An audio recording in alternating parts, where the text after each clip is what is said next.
A man who had never flinched at a loaded gun, who had watched rivals beg for their lives without blinking, stood completely frozen in the middle of his own boardroom, staring at a woman covered in espresso, holding a shattered cup, breathing like she had just survived a car crash. His $1,000 suit was ruined. His entire executive team had stopped breathing. And Kang Min-jae, chairman of the Hanyul Syndicate, the most feared name in New York's underworld, said absolutely nothing. Because something in his chest, something he'd buried so deep he'd forgotten it existed, had just cracked open. He didn't know her name yet. He didn't know she was about to destroy everything he thought he was. He only knew one thing in that moment. He wanted her to stay. If you're watching this story for the first time, hit that like button right now, drop a comment below, and tell me what city you're watching from. I want to see exactly how far this story has traveled. Now settle in, because this is only the beginning. The rain had been falling over Manhattan since 4 in the morning, and by the time Nia Brooks stepped off the subway at 53rd Street, her umbrella had already betrayed her twice. The first time, the mechanism jammed and the canopy folded backward like a broken wing, leaving her standing on the platform while a gust of tunnel wind blasted her in the face. The second time, it simply collapsed mid-street, a quiet mechanical surrender, and she'd shoved it into an overflowing trash can on the corner of Park Avenue without looking back. She was already 6 minutes late. She had a coffee stain on the left cuff of her blazer from the commute, a stranger's elbow, a jostled paper cup, bad luck being the operating theme of her morning, and the heels she'd borrowed from her roommate Destiny were a half size too small, which meant every step on the wet pavement felt like a small punishment. She walked fast anyway, chin up, bag strap cinched across her body, navigating the sidewalk crowd with the focused intensity of someone who had survived worse beginnings. She had. That wasn't performance. Nia Renee Brooks was 26 years old, born and raised in Detroit, the second of 3 daughters in a household that operated on prayer, discipline, and whatever her mother could stretch from a paycheck that was never quite enough. She'd grown up watching her mother work double shifts, watching her older sister Keisha navigate the world with a protective armor of silence and suspicion, watching her younger sister Jade weaponize cuteness to survive. Nia had found her own method. She read everything she could get her hands on: numbers, patterns, systems. She had the kind of brain that found irregular sequences calming, that saw buried connections in data the way other people saw shapes in clouds. She'd earned a scholarship, finished her degree in business analytics at the University of Michigan, and graduated into a job market that looked at her resume, looked at her, and then looked somewhere else. 4 jobs in 3 years. 2 layoffs, 1 company collapse, 1 position that evaporated the week after she accepted it. She'd been doing freelance bookkeeping and financial auditing for small businesses out of her Brooklyn apartment when a placement agency called with something different, something unusual. Their language on the phone had been careful, almost rehearsed. A private firm, very selective, exceptional compensation, immediate start, absolute confidentiality required. She'd asked the right questions and received almost no answers, which would have frightened a more cautious version of herself. The address on her phone was a glass tower on 55th Street with no sign above the entrance.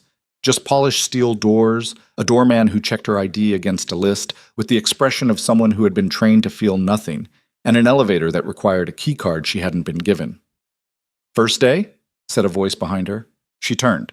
A Korean man in his late 30s, compact build, wire-rimmed glasses, charcoal suit, carrying a messenger bag over one shoulder. He was holding out a temporary access card between 2 fingers. "Mr. Lim," he said, "Director of Operations. I handle onboarding." He tapped the elevator panel with the card, and the doors opened. "You're 6 minutes late." "The rain? Everyone in New York used that excuse this morning. You're the only one I'm counting." He stepped inside. She followed. "You've reviewed the NDA?" "I signed it last week." "Reviewed it, not just signed it." She looked at him. "I know what I agreed to." Something shifted in his face. Not quite approval. More like recalibrated expectation. "The chairman runs the 13th floor. You won't interact with him directly for the first several weeks. You'll work with the executive assistant pool on 12, handle scheduling overflow, correspondence review, and financial documentation intake. Your primary supervisor is Ms. Park Jeon." He paused. "Don't call her Jeon." "What do I call her?" "Ms. Park. Or nothing." The elevator opened onto the 12th floor, and Naya stepped into a world so aggressively orderly it created its own kind of pressure. The office was large, pale, and precision designed. Low furniture, clean sight lines, art on the walls that said, expensive without saying anything else. Every desk was identical. Every monitor angle was identical. The people sitting at those desks moved with the synchronized quiet of people who had learned over time exactly how much sound was permitted. Ms. Park Ji-yeon met her at the reception threshold. Early 40s, posture like a measuring rod. Hair pulled back with the precision of someone who had decided years ago that visible effort was a weakness to be eliminated. She looked at Nia with an expression that was not unfriendly, but was not warm. The look of someone doing an evaluation and withholding the score. Ms. Brooks. She extended a hand. Her grip was brief and exact. Your workstation is there. Your login credentials are in the sealed envelope on the desk. You'll shadow me for the first 2 days before working independently. She turned. Follow. Nia followed. The first hour was orientation by immersion. Ms. Park moved through the floor, explaining systems with the verbal economy of someone who expected to say everything once. Document classification protocols, communication hierarchies, routing procedures for contracts, financial reports, external correspondence. The infrastructure of the organization was sophisticated in ways that made Nia's analytical instincts quietly light up, multi-tiered, compartmentalized, built to prevent any single person from ever holding too complete a picture. She understood within the first 40 minutes that she was not working for a conventional corporation. She understood within the first 2 hours that the Hanul Group, as it was officially named, moved money and logistics through New York in ways that had nothing to do with whatever its public filings described. She didn't ask. She listened, cataloged, filed the understanding somewhere deep and private, and kept her face neutral. She was here for the paycheck. The paycheck was extraordinary. She had student loans that had been aging like wine. She had a mother in Detroit who needed a new furnace before October. She had no appetite for digging into the particular soil of this place's roots. What she had, as it turned out, was a talent for catastrophe. It began at 10:17 in the morning when she was retrieving a document file from the archive room, a long, narrow, space-lined floor to ceiling with labeled gray boxes, and misjudged the height of a rolling ladder, stepped off it 1 rung early, and landed hard against a shelving unit, which swayed, held, and then released a cascade of 3 archive boxes onto the floor. The sound was tremendous. 2 assistants appeared at the doorway with their faces arranged in identical expressions of disciplined alarm. Nia stood up, collected the scattered pages, reorganized them by section heading, and had them back in order before either assistant moved. One of them said carefully, "Are you all right?" "I'm fine," she said. "The ladder's wheel is catching. Someone should get that fixed." She found out later from a junior assistant named Hana, who had made the tactical error of being kind to her, that the ladder had been broken for 2 months, and nobody had reported it because the archive room was Mr. Lim's domain, and nobody was volunteering to bring him maintenance requests. By noon, she had reported it, in writing, with a brief note about the liability this created. By 2 in the afternoon, she had reviewed 3 months of international shipping account documentation as part of her document intake assignment and found something she wasn't supposed to find. She wasn't even looking for it. She was organizing routing confirmation codes against a master logistics spreadsheet when she noticed the pattern. Small variations in the invoice reconciliation figures that were individually meaningless and collectively deliberate. Someone had been skimming from the shipping accounts, not aggressively, carefully. A fraction of a percent strategy designed to disappear inside rounding errors. But Nia had a specific kind of attention that didn't permit rounding errors. She stared at the screen for a long moment. She thought about the NDA. She thought about the fact that she didn't fully understand what this organization was, or what you did when you found something wrong inside of it. She printed the relevant documents, put them in a folder, and placed the folder on Ms. Park's desk without a note. Then she went to the break room to get coffee, because she needed coffee, and the break room on the 12th floor had a machine that cost more than her monthly rent, and produced espresso with the quiet confidence of something that had never once had a bad morning. She poured a cup. She was turning to leave when the elevator doors opened and the entire floor changed. It wasn't theatrical, it wasn't announced. He didn't raise his voice or make any sound that would justify the way every person in the room seemed to realign their posture, redirect their gaze toward their screens, reduce their visible breathing. He simply stepped out of the elevator, alone, no assistants trailing him, no visible entourage. and walked onto the floor with the easy, unhurried authority of someone who had never once had to perform dominance because he had never once lost it. Kang Min-jae was 38 years old, 6 feet of measured, careful movement. Dark hair, clean cut, face like something carved with intentions. Not handsome in any soft sense of the word, but precise, structured. The kind of face that registered everything while revealing nothing. He wore a charcoal suit that probably cost more than Nia had made in her last 6 months of freelance work combined, and he moved through the space with the particular quality of a man who had long since stopped needing to check whether he was being watched. He was heading toward Miss Park's office. Nia was heading the opposite direction. The collision was not dramatic. It was simply physics and inattention. She turned out of the break room alcove at the exact moment he was passing it. Her coffee-holding arm extended at the wrong angle, and the full cup of scalding espresso made contact with the center of his chest. Time performed the specific trick it does in the moments of catastrophic error. It slowed, it stretched, it gave her the full sensory experience of watching dark liquid spread across expensive white fabric, of the ceramic cup bouncing once on the floor before shattering, of the sound it made, of the absolute silence that followed. Every head on the floor turned. Everybody went still. Nia stood there with her hand still raised, holding nothing, brain cycling through responses and finding all of them inadequate. She looked at the stain on his shirt. She looked up at his face. He was looking at her. Not with rage, not with the explosive reaction that the room's collective held breath seemed to be anticipating. He was looking at her with the particular expression of a man encountering something genuinely unexpected. Measured, unreadable, still. She started. It's fine, he said. The 2 words landed in the room like stones dropped into water. Nia wasn't sure anyone else had exhaled. It is absolutely not fine, she said, because her mouth made decisions before her brain approved them. Your shirt is ruined. I'm so sorry. That was completely my fault. I wasn't looking.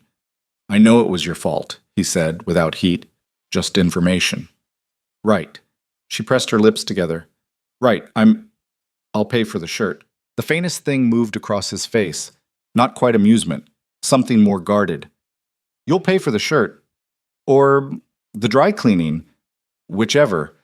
I don't actually know how much that shirt costs, and I'm not sure I want to... She stopped herself. I'm Nia Brooks. I started today. Which you probably didn't know because I'm one of probably 20 people on this floor, and you definitely have better things to think about than... She stopped again. I'm going to stop talking. Probably wise, he said. He held her gaze for 1 second longer than necessary. Then he continued toward Ms. Park's office without looking back. The floor remained silent for what felt like 10 full seconds after his door clicked shut. Then Hana appeared at Nia's elbow and said, very quietly, Do you have any idea who that was? I have a guess, Nia said. The last person who spilled something on him, Hana said, transferred to the Seattle office the next morning. Seattle's a nice city. They didn't want to go. Nia bent down, collected the pieces of the broken cup, and placed them on a nearby desk with the careful deliberateness of someone buying time to regulate their own heartbeat. Her hands were steady. Her chest was not. She was not fired that day. She half expected it every hour of the afternoon. A tap on the shoulder, an email, a summons to HR. It didn't come. What came instead at 4 in the afternoon was Ms. Park appearing at her workstation with the folder Nia had left on her desk, holding it with both hands, and wearing an expression that Nia couldn't fully categorize. You found this in the shipping account documentation, Ms. Park said. Yes. You weren't asked to audit the accounts. You were asked to catalog and route. I know. Nia kept her voice level. I was routing the documents when I noticed the pattern. I thought it should be flagged. You thought. Ms. Park looked at the folder, then at Nia. What's your analytical background? Nia gave her the short version. Degree, focus, freelance auditing experience. Ms. Park was quiet for a moment. This discrepancy, she said. Walk me through what you found. So Nia walked her through it. She pulled up the spreadsheet on her monitor and traced the pattern, the invoice reconciliation variances, the 3-month timeline she'd been able to reconstruct, the accumulation rate, and her estimate of total diversion based on the documents she'd had access to. Ms. Park stood behind her chair and said nothing while she explained. When Nia finished, the silence lasted long enough that she wondered if she'd made an error. Then Ms. Park said, "Wait here." She took the folder and walked directly to the elevator.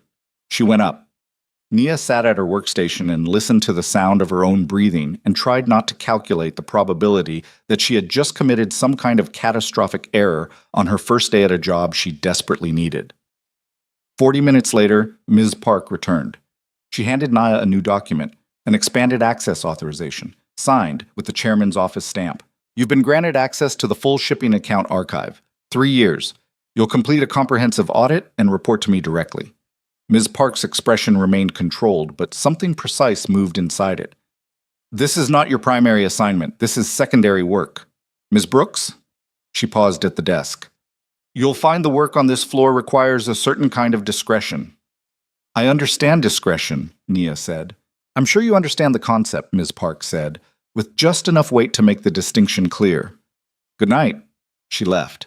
Nia sat alone at her workstation in the emptying office and looked at the expanded access document and thought about the furnace in her mother's house in Detroit and the student loan statement on her kitchen counter and the way the man upstairs had looked at her. Not with anger, not with dismissal, but with something she couldn't name yet, something that had looked almost like genuine attention. She went home, changed out of the ruined blazer, made dinner, and called her mother. "How was the first day?" her mother asked. "Eventful," Nia said. "Good eventful or bad eventful?" Nia looked at the ceiling of her Brooklyn apartment and considered the question from multiple angles. "Not sure yet," she said. "Ask me in a month." She didn't sleep well that night. The numbers from the shipping accounts were still running in her head. Not the discrepancies she'd found, which she'd already mapped clearly, but the larger patterns underneath it. The architecture of the accounts, the sophistication of the concealment. Whoever had built it had understood the system intimately, which meant it was someone inside, someone senior, someone trusted enough to move numbers in ways that wouldn't generate automatic flags. She lay in the dark with her eyes open and let her brain do what it did, find shapes and things that looked like noise. And by 3 in the morning, she had a theory she couldn't prove yet but believed in with the specific confidence that preceded her best work. She kept it to herself until she could. The second week went differently than the first. She was still clumsy. That was not a condition that responded to professional environment. She walked into a glass partition on Tuesday morning with enough force to leave a smudge and the sound of every person in the room turning simultaneously to look at her. She knocked a full wastebasket over on Thursday by catching it with her heel while carrying a stack of binders, which distributed recyclable paper across approximately 12 feet of office floor. On Friday, she dropped her phone under Ms. Park's desk while delivering documents and had to retrieve it while Ms. Park conducted a phone call. A maneuver that required her to be on her hands and knees under a senior executive's desk for a period that felt significantly longer than the 30 seconds it actually was. Each time she recovered, repaired, continued. What also happened in the second week was that she began to make herself useful in ways that were not in her job description and that she did not advertise. She reorganized the document intake queue to eliminate a bottleneck that had been causing 2-day processing delays. She created a cross-reference index for the archive room that reduced retrieval time by a factor that made Hannah stare at it with open gratitude.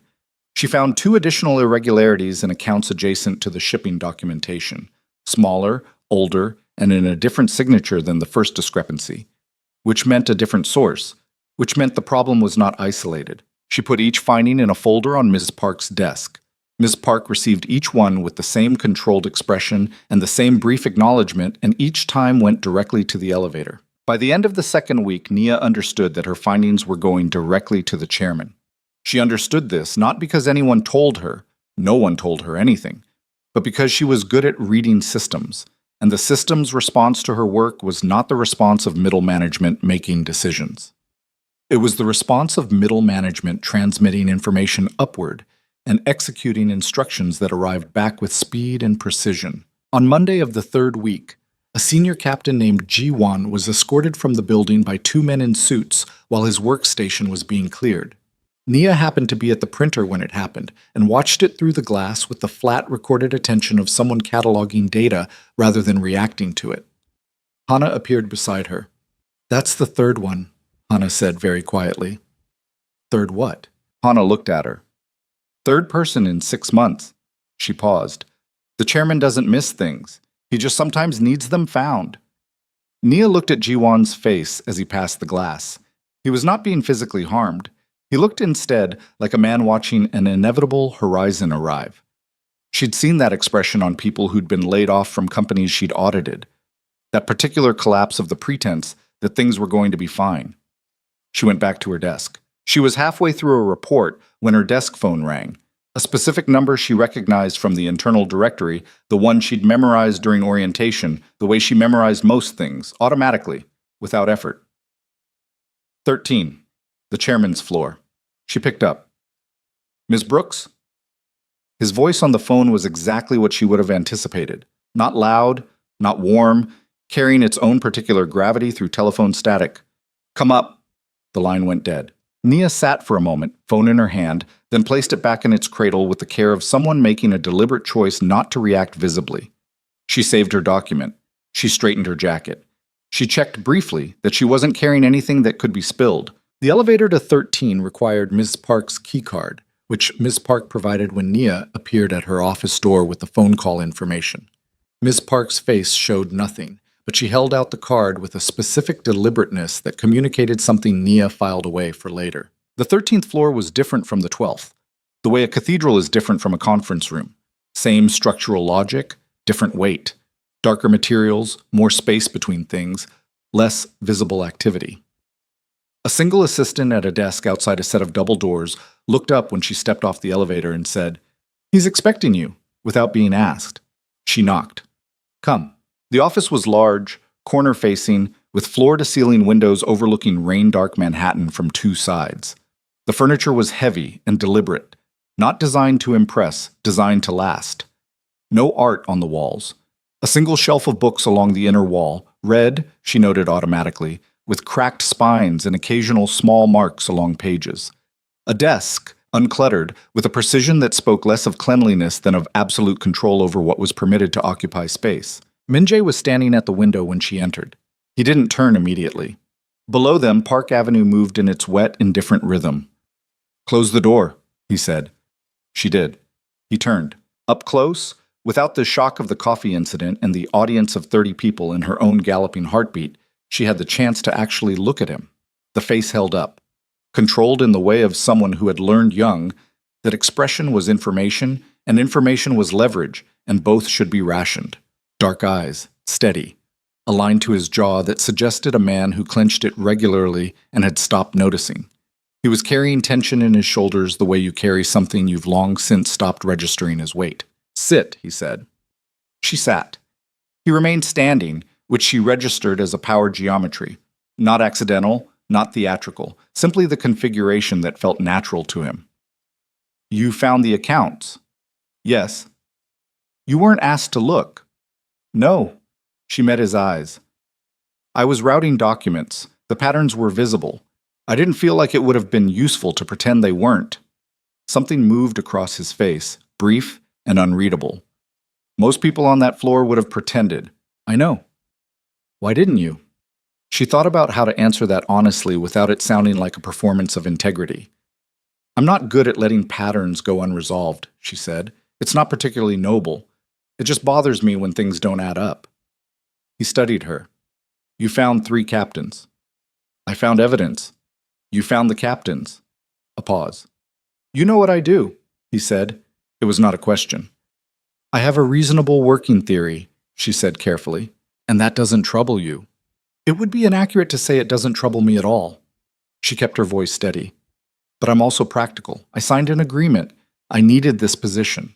I do the work I'm asked to do. I report what I find honestly, and I don't ask questions that would require you to give me answers you'd prefer not to give." He was quiet for long enough that she became aware of the rain against the glass. "You're going to continue the audit," he said, "if you want me to."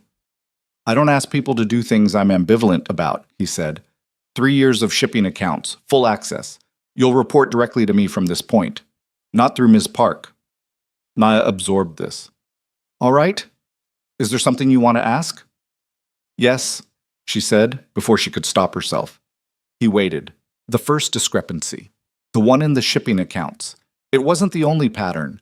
The architecture of it was deliberate. Someone built it to be invisible inside normal operation. She paused. "I think there's more than 3 captains. I think there's someone further up the chain who gave them access or cover. The three you removed, they were executing something, not originating it. The silence that followed was different from the previous ones. She watched something happen behind his eyes. Not surprise. She had the impression he was difficult to surprise, more like the careful repositioning of a piece on a board. "How long," he said slowly, "have you believed this?" "I got to the theory around 3 a.m. last Thursday," she said. "I didn't bring it forward because I wanted to trace the account structure further before saying something I couldn't back up. And now? Now I'm reasonably sure I can back it up, but I need deeper access than I currently have." He crossed to his desk, sat, pulled a notepad toward him. "What access?" She told him. Specific account tiers, internal fund routing codes, a particular class of international wire transfer documentation that would require authorization she didn't have. He wrote without looking up, pen moving in a script she couldn't read. When she finished, he put the pen down. "You'll have it by morning." "All right." He looked at her across the desk. "You know what happens to people who find things they weren't meant to find." "I'm aware of the general principle," she said.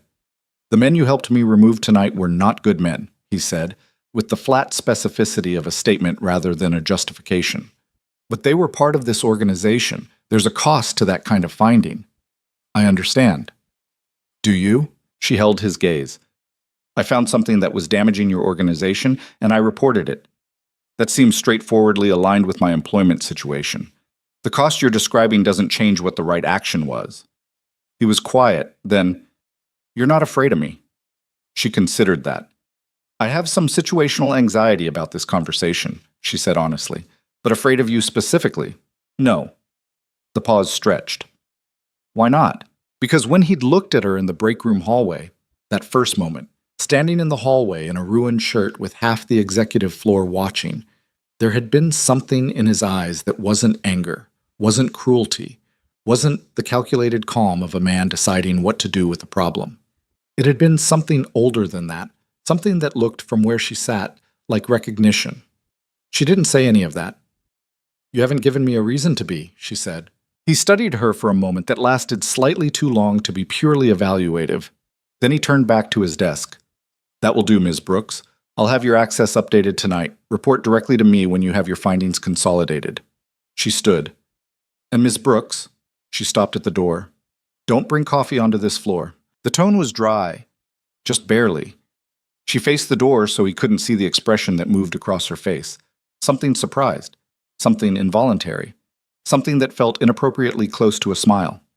"Understood," she said, and left. She rode the elevator back to 12, collected her bag, and walked out into the rain-wet evening, and spent the entire subway ride home arguing with herself about the fact that she'd been paying attention up there in that corner office to things she had absolutely no business noticing. The tension in his shoulders, the cracked spines on those books. The way he'd said why not as a challenge, but as something quieter. She told herself it was professional observation, data collection, the habit of noticing patterns. She was good at lying to herself until the numbers stopped adding up. And right now the numbers were adding up in a direction she needed to stop looking at. She bought a coffee from the street cart on her corner, went home, opened her laptop, and got back to work. 4 floors above the street, in an office with 2 walls of rain-dark glass, Kong Min-jae sat at his desk with the notepad in front of him and the list of access codes she'd requested, and did not immediately begin drafting the authorization memo. Instead, he sat still, which was unusual for him. He did not usually sit still when there was work to do, and thought about the woman who had looked him in the eye and said, "You haven't given me a reason to be with the steadiness of someone who had been measuring him honestly and arrived at a verdict that had nothing to do with what everyone else in that building already believed." In 14 years, he could not recall the last time someone had looked at him that way. He drafted the authorization memo. He called his head of security. He gave 2 instructions, one professional, one that he phrased as security protocol, and that was only partly that because there was a new employee in this building who had in the space of 3 weeks made herself indispensable and visible in equal measure, and the men who wanted to hurt him had a long history of targeting what he failed to protect. He had learned that lesson once. He was not inclined to learn it again. He did not examine too closely why this particular employee felt like a more urgent version of the usual precaution. He went back to work. What neither of them knew, not yet, was that in a waterfront office in Red Hook, 3 miles away, A man named Park Seo-hyun was sitting across a table from Ji-won, who had been escorted from a building that morning and who was now extremely interested in sharing information about the internal systems of the Hanul Syndicate, about the new auditor, about what she'd found, about the fact that the chairman had given her access to 3 years of financial architecture in a single afternoon, which was not the way Kang Min-jae operated with anyone. Not his lieutenants, not his oldest captains, not the men who had been with him since the beginning. Seo-hyun was a careful man. He did not jump to conclusions. He built them, slowly, with evidence. He was, at this particular moment, beginning to build one, and it had Nia Brooks's name on it. The access codes arrived at 6:14 in the morning. Nia was already awake, had been since 5, sitting at her kitchen table with her laptop open and a cup of coffee going cold beside her, because her brain had decided sleep was optional when there were unresolved patterns in reach. She was still in the oversized Michigan sweatshirt she'd slept in, hair wrapped, feet bare on the cold linoleum, and she was tracing account architecture with the focused, slightly manic energy she recognized in herself as the particular state that preceded her best work and her worst decisions. The email came from an address she didn't recognize. A string of numbers, no name, no signature line. Just the access codes in the body of the message, formatted with clean precision, and a single line at the bottom. This comes from the top. Use it carefully. She read the line twice. Then she opened the first restricted account tier and started working. By 8:30, she had confirmed what she'd suspected Thursday night. By 9, she had a cleaner picture of how it was structured. By 10, when she arrived on the 12th floor, still carrying the mental map of what she'd found overnight, she was operating on 2 hours of fragmented sleep and the specific kind of adrenaline that comes from knowing you're holding something dangerous. The floor felt different that morning. She noticed it in the way she noticed most things, not dramatically, not all at once, but accumulating. The quiet was slightly different. The assistants at their identical workstations were moving with a fraction more tension in their shoulders than usual. Hana, who typically met her near the coffee machine with the small conspiratorial energy of a coworker who had decided to be kind in an environment that didn't reward it, was at her desk with her eyes forward and her body arranged in a posture that said, "Not today, don't ask." Nia got her own coffee. She sat at her workstation. She opened her secure documents folder and began organizing her overnight findings into a coherent report format, because however urgent the information felt inside her head, it was useless until it was legible to someone else. She was 40 minutes into this when Mr. Lim stopped at the edge of her workstation. She looked up. He was carrying a tablet, but he wasn't looking at it. He was looking at her with an expression she hadn't seen from him yet. The professional neutrality still in place, but something underneath it that she categorized without complete certainty as concern. "The chairman wants the consolidated report on his desk by noon," he said. "I'll be ready." He didn't move. She waited. "Ms. Brooks." He lowered his voice without making a performance of it. "What you found in those accounts, it's a significant matter. I know. The people involved in a matter like this..." He paused, selected his next words with the careful deliberateness of someone navigating around what they actually meant. "They don't respond well to exposure." She met his eyes. "Are you warning me about something specific?" "I'm telling you to be aware of your surroundings," he said. "That's all." He left. She sat for a moment with that. Then she went back to her report. At 11:50, she took the elevator to 13 with a printed copy of her findings, 12 pages, annotated, with supporting documentation, and the digital version on a secure drive. The assistant outside the chairman's office waved her through without ceremony this time, which she registered as a data point about how fast a person's status in a building could shift. Min-jae was at his desk, reading something, when she entered. He didn't look up immediately. She stood in front of the desk and waited, because she had the sense that this was a man who noticed everything and that rushing him would be its own kind of error. He looked up. "Report," he said. She laid the printed copy on his desk and walked him through it standing, not because she'd planned to present it that way, but because sitting felt passive for information this weighted. She walked him through the account architecture, the concealment method, the 3-year timeline and accumulation rate. She showed him the 2 lower-level discrepancies that matched the first in construction, but differed in signature. Different hands building the same kind of infrastructure, which meant coordination, which meant someone above the 3 removed captains had been providing either the method or the protection. When she got to the relevant documentation, the internal fund routing records for the specific tier she'd accessed overnight. She placed the page in front of him and pointed to a sequence of authorization codes. These codes appear in the routing records for all 3 discrepancy signatures, she said. They're not attached to any of the 3 captains. They're attached to an internal account that I can trace to an origin, but not to a name, because the account is held under a subsidiary entity. He was looking at the page. His face had gone to a particular stillness she hadn't seen before. Not the controlled composure of the man managing his expression, but something deeper and colder. Which subsidiary? He said. She told him. The silence that followed lasted approximately 4 seconds. 4 seconds in which Kang Min-jae sat completely motionless, and Nia watched something happen in his eyes that she didn't fully understand, but that made the temperature of the room feel different. He put the page down. "Leave the report," he said. His voice had changed. Not louder, not rougher, but compressed, the way a structure sounds different when it's under load. "Go back to your floor. Don't discuss what you found with anyone. Not Ms. Park, not Lim, no one." "All right. Ms. Brooks?" She stopped. "The subsidiary," he said. "Do you know whose it is?" "I have a strong working theory," she said. "I didn't put it in the report because I couldn't source it to documentation I'm confident in." He was looking at her. "Tell me the theory." She told him. She watched his jaw set. Not a flinch. He didn't flinch. More like a calculation completing behind his eyes, arriving at a result he had apparently been hoping to avoid. "Go back to your floor," he said again. Quieter this time. "Don't leave the building until I tell you to." She left. The afternoon moved with the specific unbearable quality of waiting when you know something is coming and you don't know its shape. Nia sat at her workstation and did the secondary work she'd been assigned, document routing, scheduling overflow, with a surface concentration that left the deeper part of her brain completely free to run through what she'd seen in his face when she'd named the subsidiary. She'd seen it for only a second before he'd locked it back down. But she'd seen it. It was something she recognized from watching her mother receive bad news. That particular look of a person being told that someone they trusted had been lying to them. At 3 in the afternoon, the elevator doors on the 12th floor opened and 2 men she didn't recognize walked onto the floor.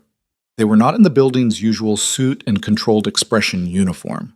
They were harder, more direct in the way they moved, with the particular body language of men who operated further out on the organization's edge than the administrative core.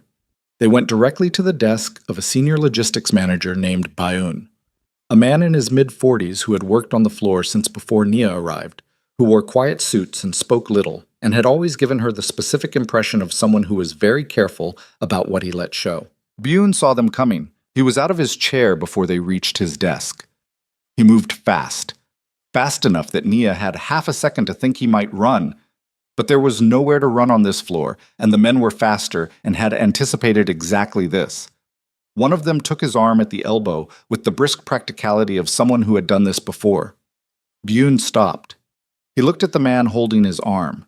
Then he looked across the floor, not at anyone specific, just at the space of the floor itself, with an expression that Nia would think about later. The particular look of a man watching something he'd constructed over years simply stop existing. They walked him to the elevator. The doors closed. The floor was absolutely silent. Then one by one, people went back to their screens. Hana didn't look at Nia. Nobody did. That was its own kind of communication. Nia went back to her screen too. Her hands were steady on the keyboard. The part of her brain that dealt with moral weight and consequence was doing complex, uncomfortable work that she didn't have the space to deal with right now. She filed it. She kept moving. At 4:30, Min-jae appeared on the 12th floor. Not through the elevator from above, through the stairwell door, which she'd never seen him use, and which explained why the floor didn't get the usual 3-second adjustment period before he arrived. He was in his shirt sleeves, jacket gone, which was the first time she'd seen him without it, and which registered as significant in ways she couldn't fully articulate. He went directly to Mr. Lim's office and closed the door. She could not hear the conversation. She could see it through the interior glass, the posture of it, the geometry. Min-jae standing, Lim sitting, then standing, expression moving through a sequence of responses that settled into the specific composure of a man receiving information and managing his reaction to it. A short exchange. Lim nodded twice. Min-jae turned and left the office, and on his way back to the stairwell door he passed Nia's workstation. He didn't stop walking. He didn't look directly at her.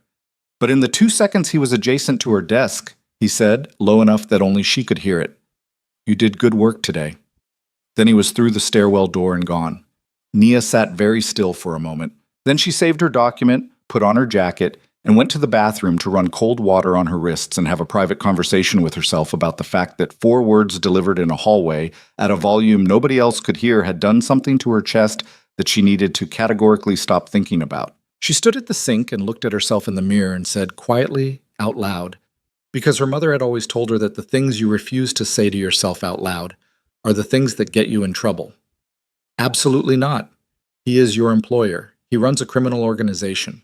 You are here to audit financial accounts and survive long enough to pay off your student loans. You are not here to notice that he looked different without the jacket. She dried her hands. She went back to her desk.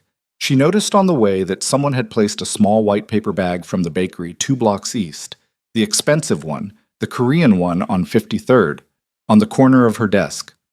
No note. No name. The bag contained 2 honey butter pastries, which happened to be the thing she'd mentioned to Hana 3 days ago, in a throwaway comment about missing the Korean bakery near her old apartment in Bed-Stuy. She sat down slowly. She looked at the bag for a long moment. Then she looked at the ceiling and had another short private conversation with herself, this one conducted entirely without words. She ate both pastries. They were extraordinary. The following morning was a Wednesday, and it started badly before she arrived. She got a call on the subway from Destiny, her roommate, her closest friend in the city, a woman who communicated primarily through voice notes and strong opinions, who had found something on the internet about a Korean organized crime figure in New York and wanted to know if it was remotely related to the private firm where Nia worked. Nia said, "I can't talk about my employer," in a voice that she intended to be casual and that communicated everything. Destiny was quiet for approximately 1 second. "Nia Renee, I'm on the subway. You're standing on a moving subway car lying to me with your whole face, even though I can't see your face? I really can't. Are you safe?"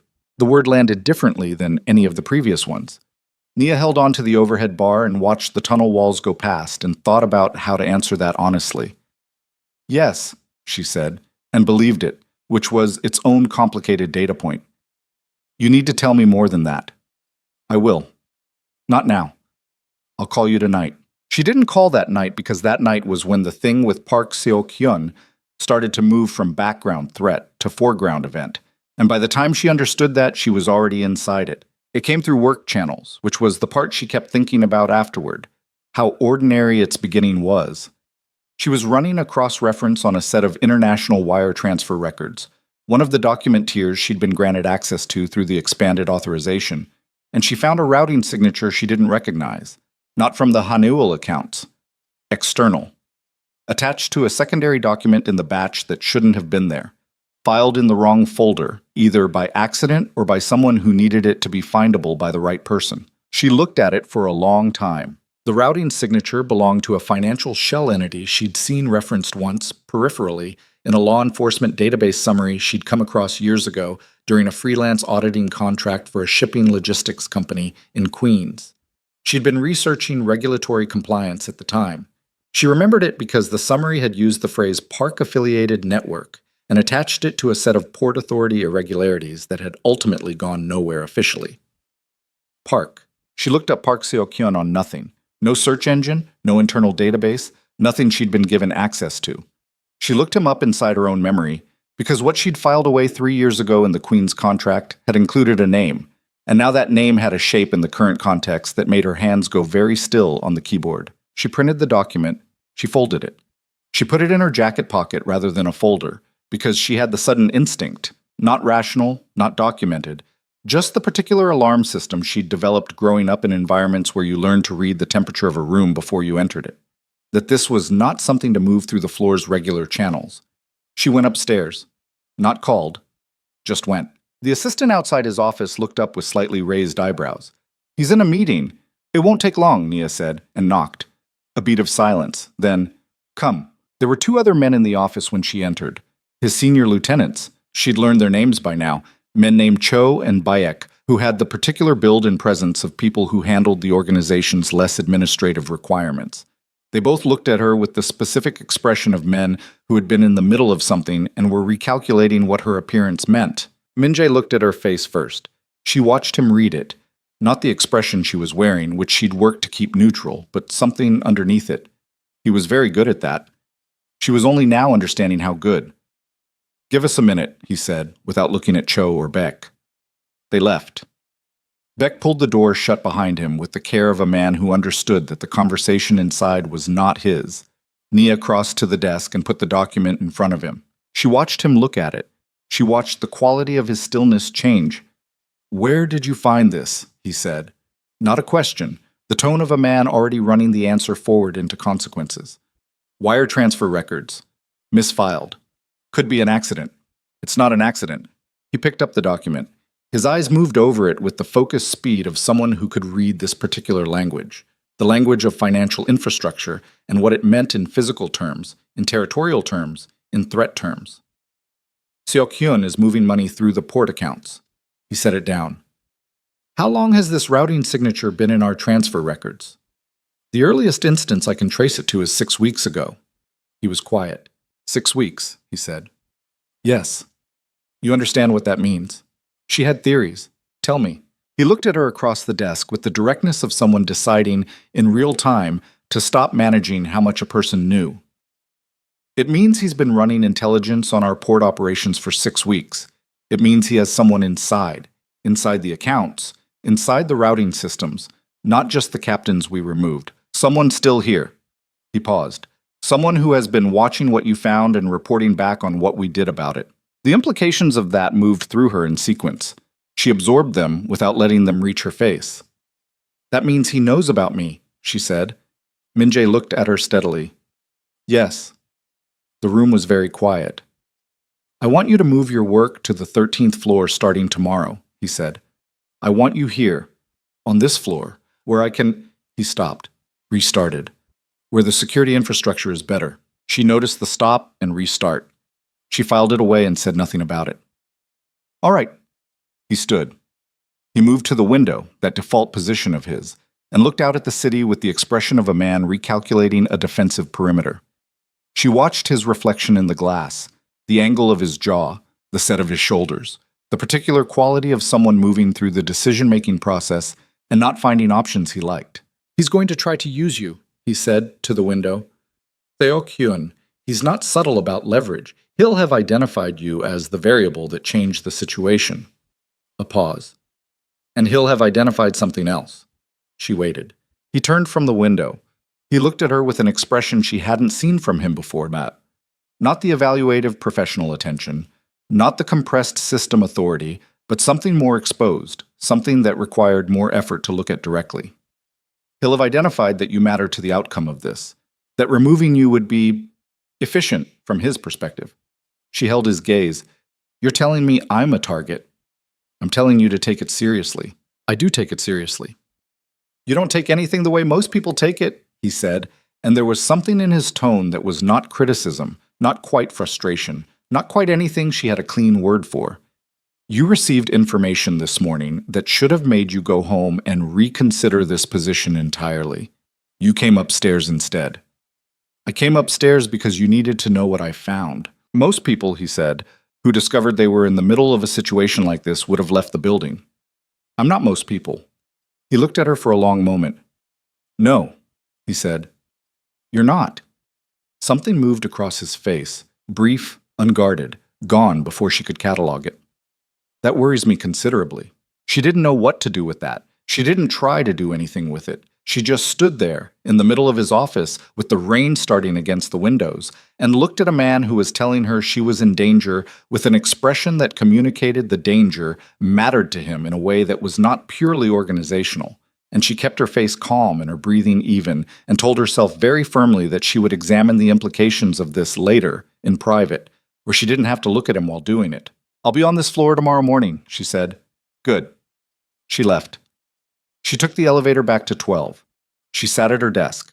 She picked up her phone and typed a message to Destiny that said, "I'm fine. I'll explain when I can. Don't worry." She sent it, looked at it, typed a second message that said, "And Destiny, don't tell anyone where I work." She stared at that one for a second before sending it. Then she put her phone face down on her desk and went back to work, because work was the thing she could control.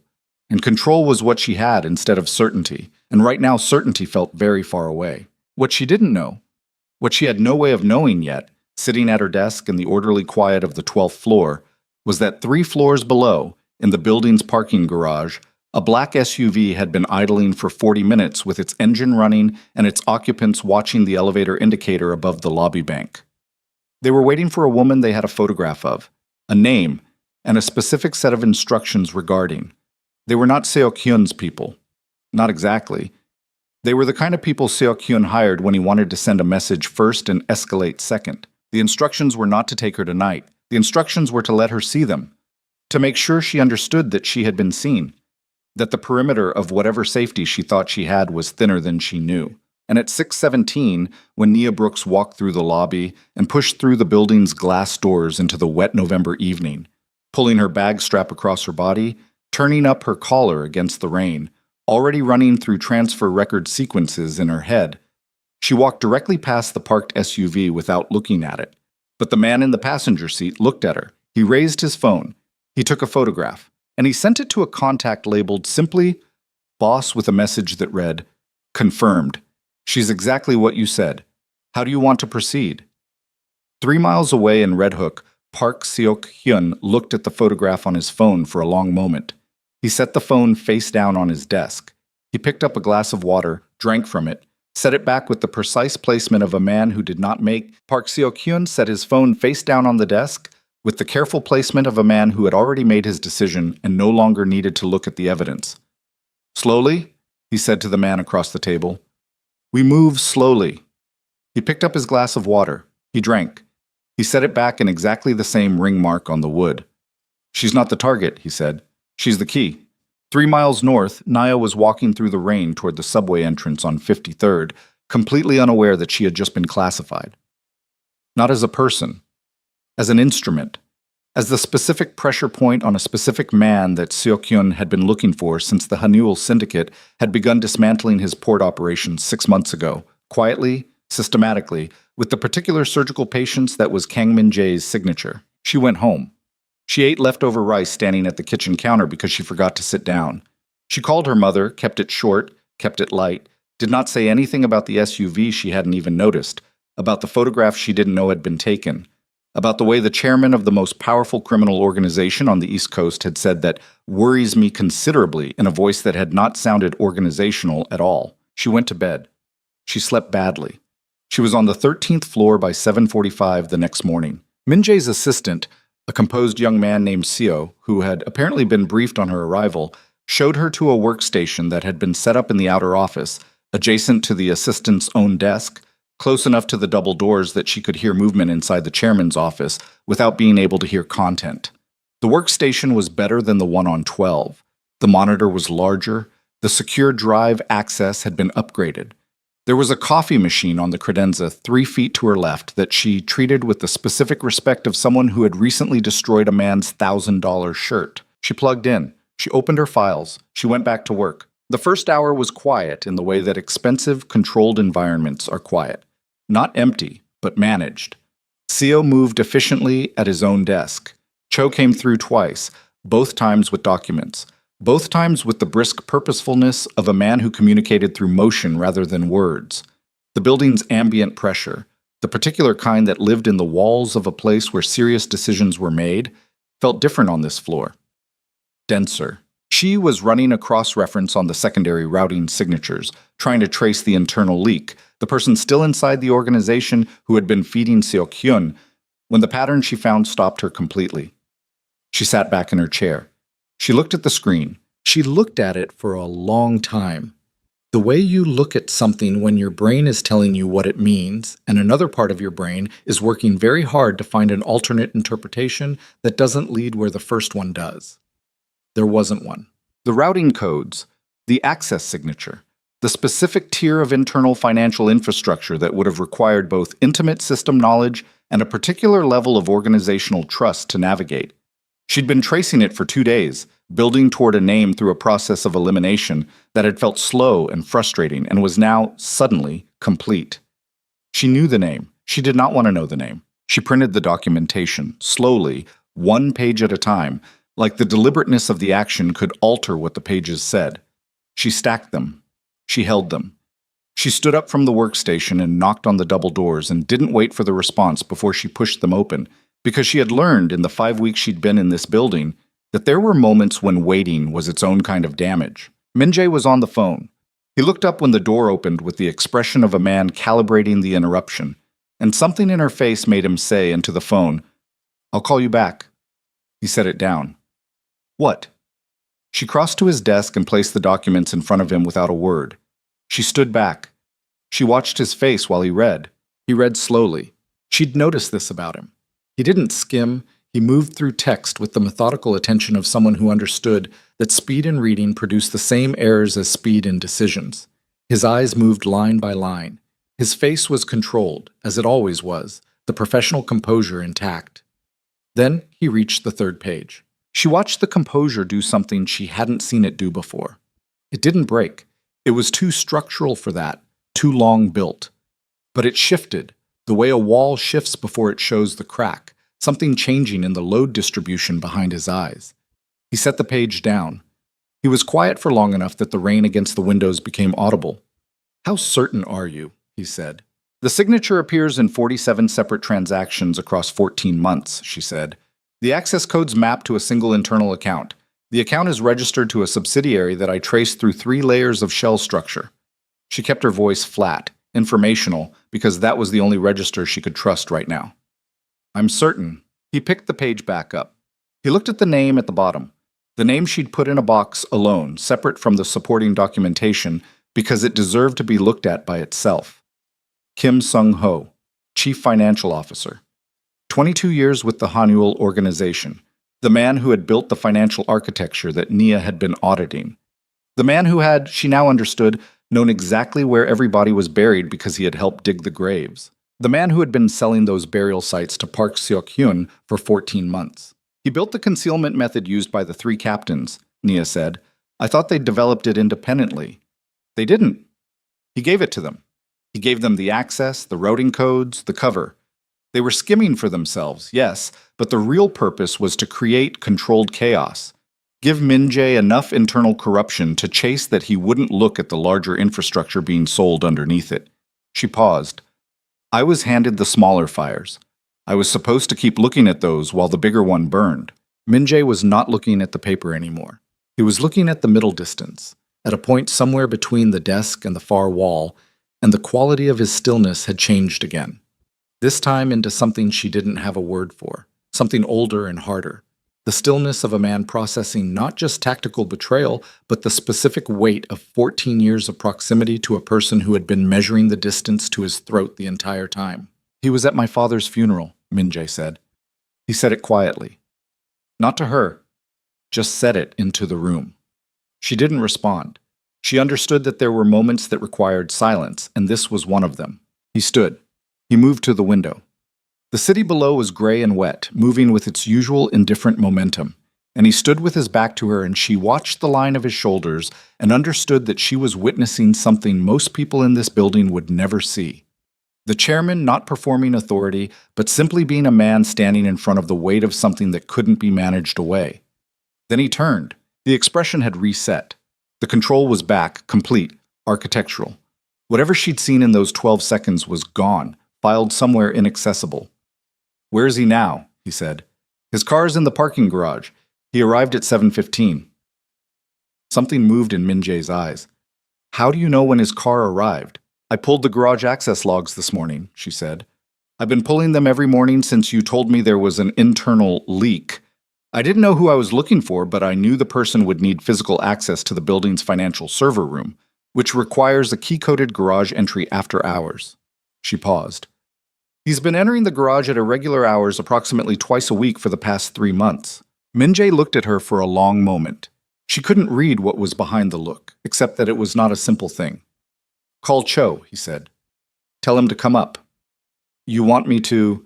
"You have Seo's extension." She went to the door, gave the instruction to Seo, came back and stood near her original position. She felt the specific discomfort of being present in a room where something irrevocable was about to be decided. The discomfort of knowing that the information she'd provided was about to be translated into consequences she would not observe and probably didn't want to. Cho arrived in 4 minutes. Min-jae spoke to him in Korean, low and direct. Cho listened without expression, nodded once, and left. The entire exchange took 45 seconds. Min-jae turned back to her. "You'll stay on this floor today." "All right." "If Sung-ho attempts to contact you—" "He won't," she said. "He doesn't know what I found. Nobody does except you." A beat. "And me," she added, because that was the accurate version. He looked at her with that particular attention she'd stopped trying to categorize. "Are you all right?" The question surprised her. Not the words, the tone, the specific, unguarded quality of it. "I'm fine," she said. "You've spent 3 weeks finding the people who were destroying this organization," he said. "That's not a neutral experience." She thought about Ji-won's face as he walked past the glass. She thought about Byun standing up from his desk with nowhere to go. She thought about Kim Sung-ho, a man she'd exchanged exactly 4 words with in 5 weeks, a man who had smiled at her once in the elevator with the easy comfort of someone who owned his place in the world, and what was about to happen to him. "I do the work I'm asked to do," she said carefully. "What happens after the work is yours." That's a precise boundary. It needs to be. He was quiet for a moment. Something in the set of his face told her he respected the answer and found it insufficient at the same time. "Go back to your workstation," he said. "I'll need you to compile the full documentation chain into a final report. Everything. 14 months, all 47 transactions, the complete subsidiary structure." "By when?" "Tonight." She nodded. She went back to her desk. She put her hands on the keyboard and took one breath and started typing. At 11:40, she heard it. Not the confrontation itself, which happened somewhere below her, but the aftermath of it, which rose through the building's infrastructure the way pressure rises through pipes. A change in the movement patterns of the floor. CO making a phone call in rapid Korean, voice-controlled but not quite neutral. Cho returning to the 13th floor, coming directly to Min-jae's office, closing the door. 15 minutes later, Min-jae emerged. He said to her, passing the workstation, "It's done." He went back inside. She understood what done meant and did not ask for elaboration, and kept her breathing even and typed the next sentence of the report and then the next one. At 2:15, her phone buzzed. Destiny. She let it go to voicemail. At 2:40, it buzzed again. Her mother this time, which she answered because she always answered her mother. Stepping away from the workstation to the far corner of the outer office, keeping her voice normal, asking about the furnace, listening to her mother talk about her sister Jade's new job situation with the half attention of someone whose other half was permanently occupied. She was walking back to her workstation when CO looked up from his desk. "Ms. Brooks," he said, "someone in the lobby is asking for you." She stopped. "Who?" They didn't give a name. The desk security is calling up because the visitor doesn't have an appointment and is... They described the situation as insistent. Something moved through her that wasn't quite alarm and wasn't quite not alarm. "I'll go down." "The chairman has instructed that you don't leave the floor without..." "I'll just go to the lobby," she said. "It's probably my roommate. She's been trying to reach me." Seo looked uncertain. Seo's uncertainty was not an instruction, and she was not technically under any formal restriction, only a suggested one. And the lobby of the building, with its security desk and its cameras and its doorman, felt like a sufficiently safe radius from the 13th floor. She took the elevator down. The lobby was its usual composition: desk, doorman, the polished steel doors onto the street, 2 people waiting near the far wall. She looked for Destiny's particular silhouette and didn't find it. What she found instead was a man she didn't recognize.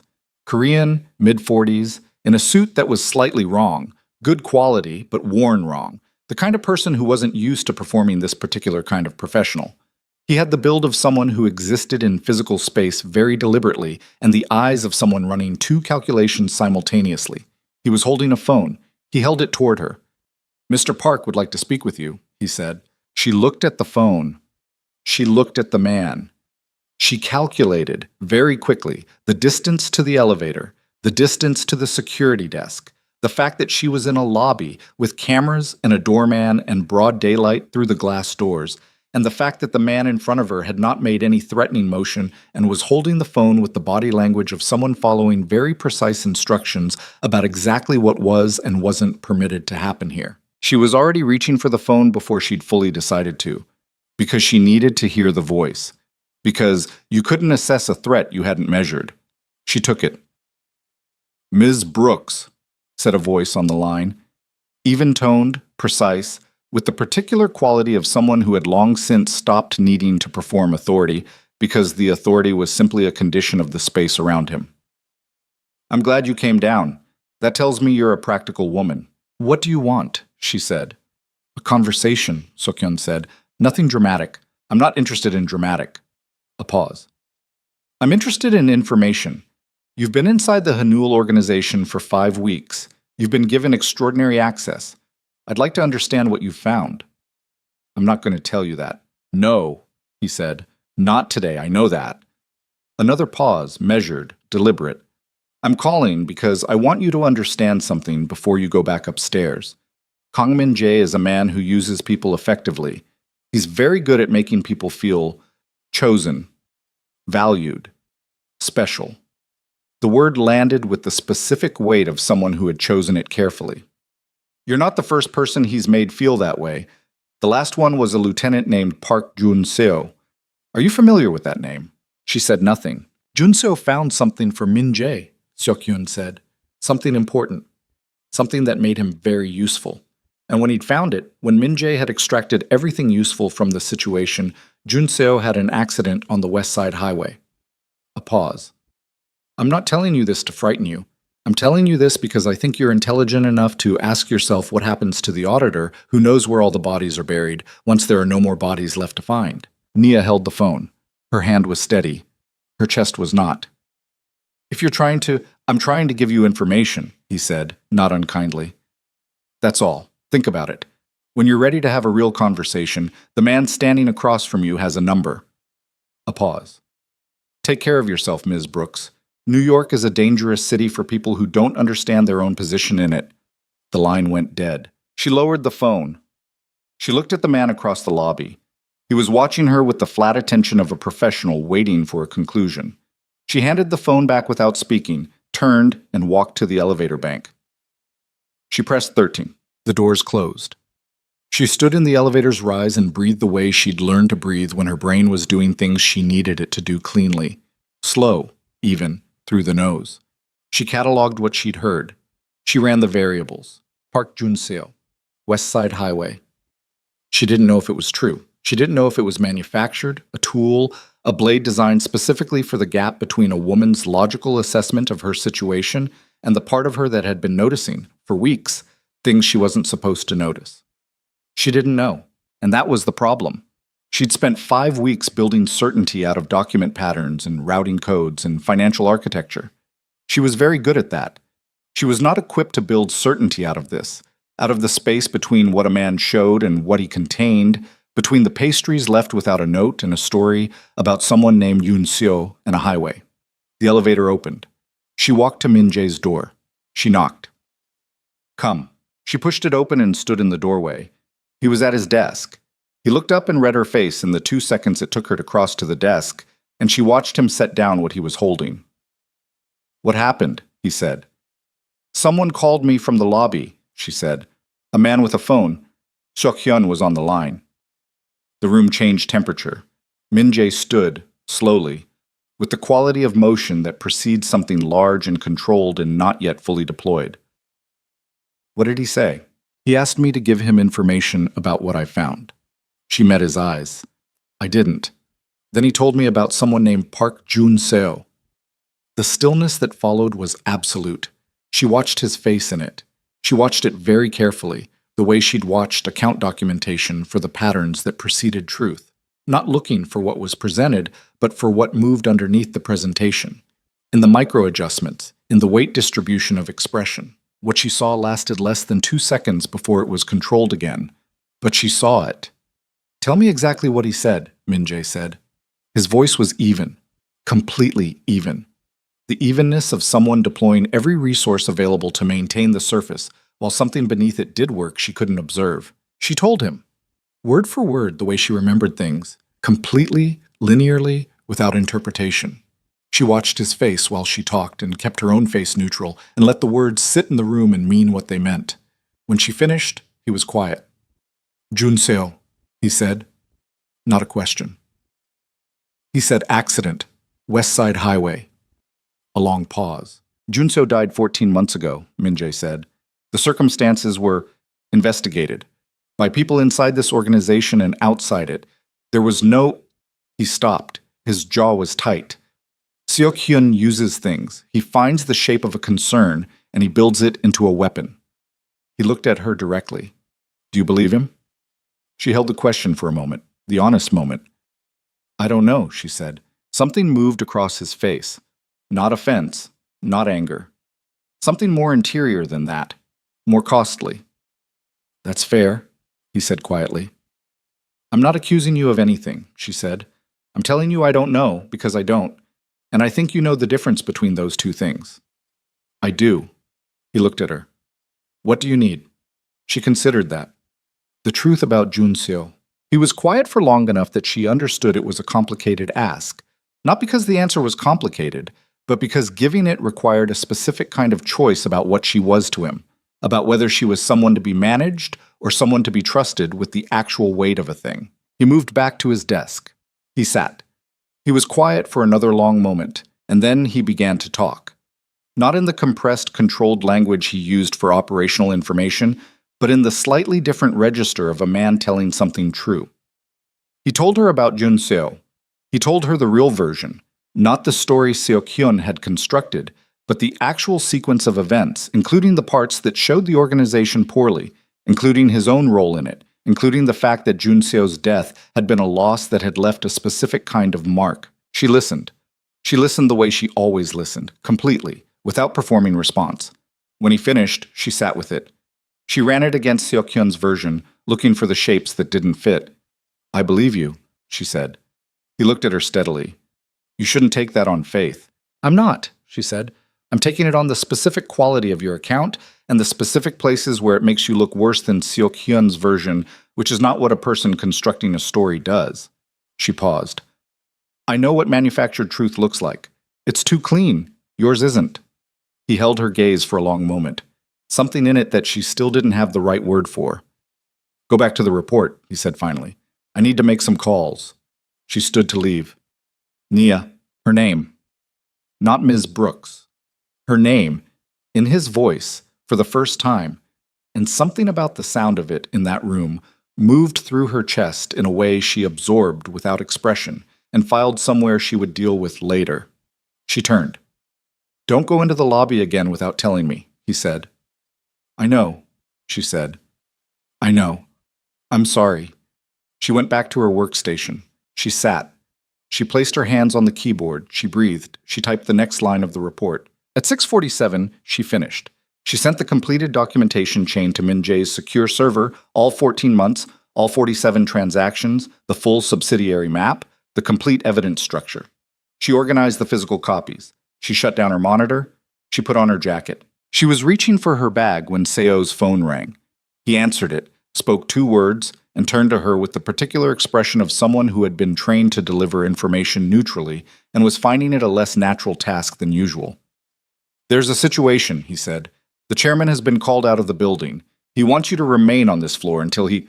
Then Nia's phone rang. Not her work phone. Her personal cell. An unknown number. She answered it because she'd learned in the past week that she answered unknown numbers now. Ms. Brooks, said the voice. A different man this time. Not Seok-hyun. Someone lower. Someone operational. Someone whose tone carried the specific flat efficiency of a person executing an instruction rather than making a decision. Don't make any sound. Don't react in a way that alerts the assistant. Walk normally to the elevator and go to the lobby. We have your roommate. The floor of her stomach simply dropped. If you contact anyone in the building in the next 5 minutes, the voice continued with the same efficient flatness, Destiny Williams will have an extremely bad evening. Walk to the elevator, take it to the lobby, step outside.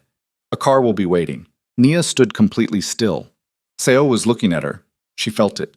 And she arranged her face around the fact that she was being asked to perform normal while her entire nervous system was rewriting itself around 2 words. Destiny Williams. They knew her name. They knew her roommate's name. They knew enough to have found her, enough to be holding her as a specific, verified threat, not a bluff. She looked at Seo. She gave him a smile that cost her more than anything she'd done in 5 weeks. "I'm just going to get some air," she said. 5 minutes. She walked to the elevator. She pressed the button. She stepped inside.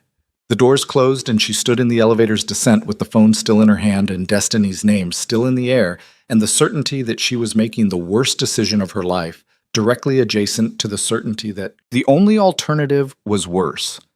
The lobby doors opened in front of her and the November air hit her face like a hand and she walked through them. The car was there. Black, idling at the curb, the rear door already open. A man standing beside it with the body language of someone who had done this before and found it neither interesting nor troubling. He didn't touch her. He didn't need to. The open door was the instruction, and Destiny's name was the enforcement, and Naya got in because there was no version of the next 5 minutes in which she didn't. The door closed. The car moved. She sat in the back seat and breathed and looked at her phone and understood that she had approximately 90 seconds before the building's security system flagged her exit, before CO noticed she'd been gone longer than 5 minutes, before Minjae was reached by someone who would tell him what had happened. She understood that she was making calculations about a man she wasn't entirely certain of, using evidence she'd assembled from tone and expression and a story that made him look bad, and she understood that certainty was a luxury she did not currently have. She texted 3 words to the most recent number in her call log, the number she'd saved under no name. Just a string of digits she'd memorized the first time it appeared on her screen because she memorized things automatically and because some part of her had understood, even then, that there might be a moment when she needed it to already be there. 3 words. Car. Going south. She locked the screen. She put the phone in her jacket pocket. The man in the passenger seat turned and held out his hand.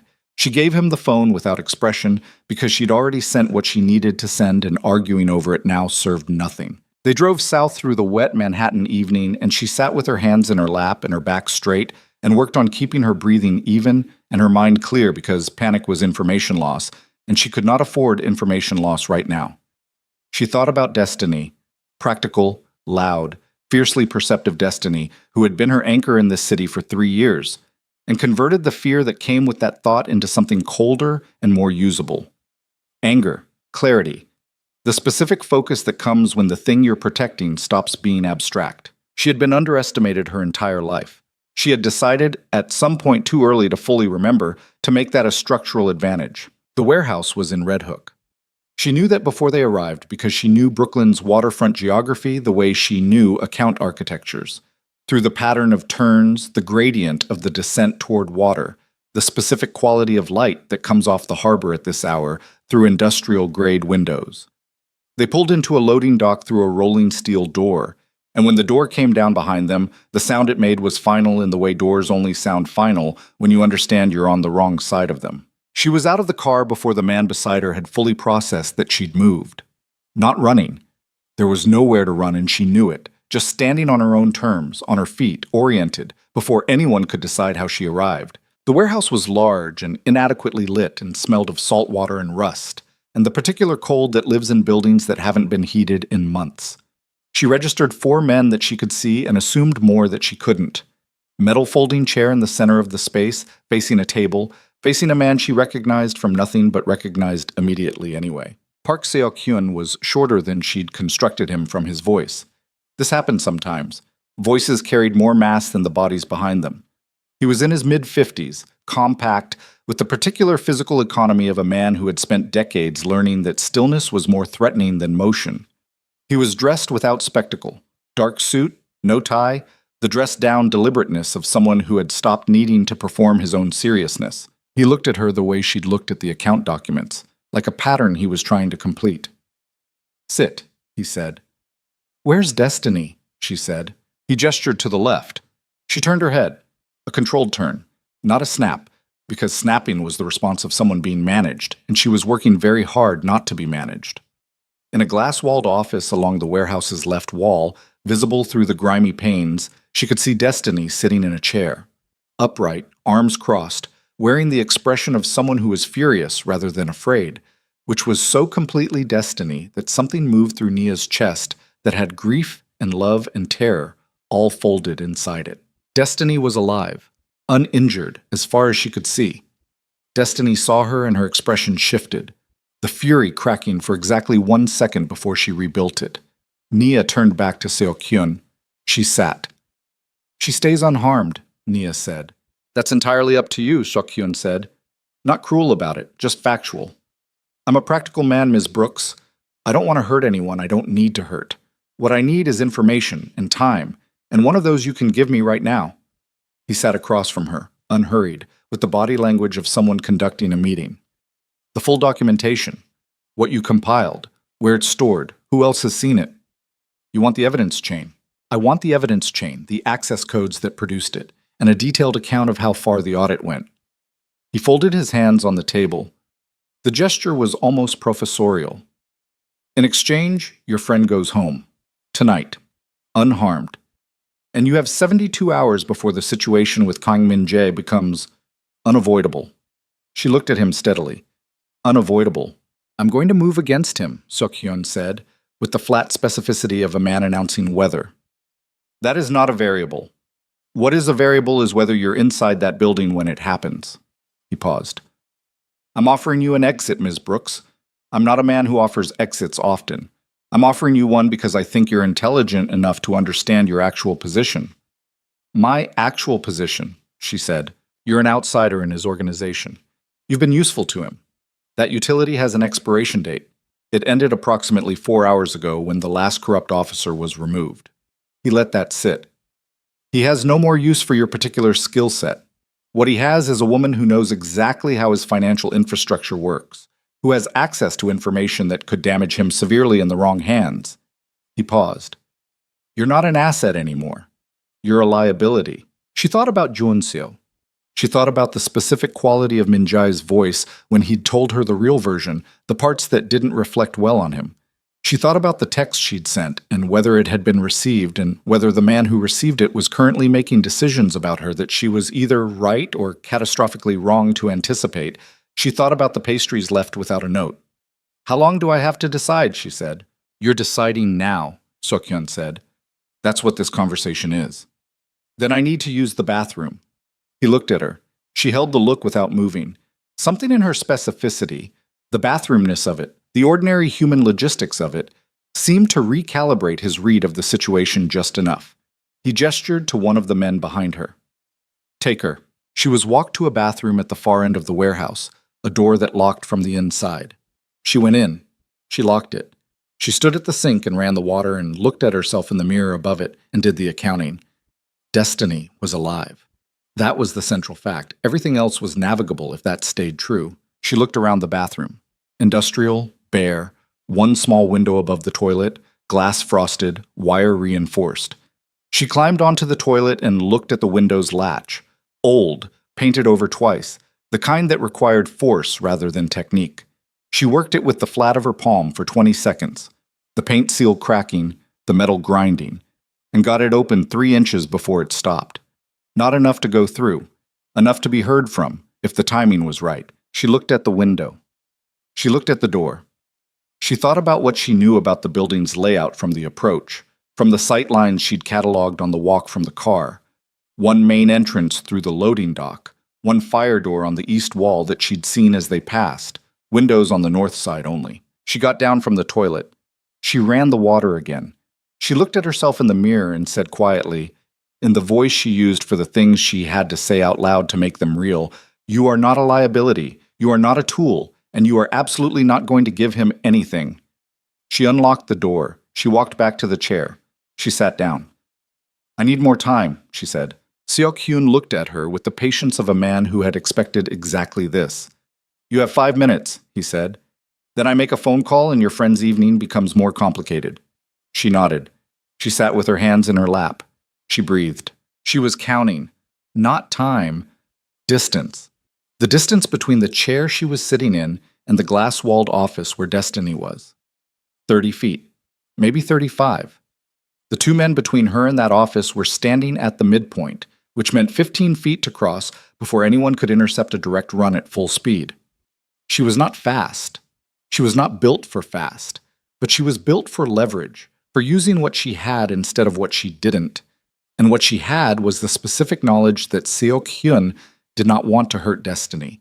which meant any action she took toward that office would generate a response oriented around containment rather than damage. She also had the chair. She looked at the chair she was sitting in. Metal legs, the frame of the back joint slightly compromised, the way institutional chairs always were after years of use. She tested it with the flat of her palm against the back, very slightly, enough to feel the give. She looked at the glass wall of the office. She thought, this is the most reckless thing I have ever done in my life. And then she stopped thinking and moved. She came up out of the chair with its full weight already in both hands, turning the pivot into momentum the way she'd turned every awkward physical moment in her life into something she survived rather than something that stopped her. And she did not throw it through the glass wall because that would have taken too long and required too much accuracy. She swung it at the nearest man's knees, low and lateral, the way you hit something when you want it to go down and stay down rather than feel it. He went down. She was already running. 15 feet.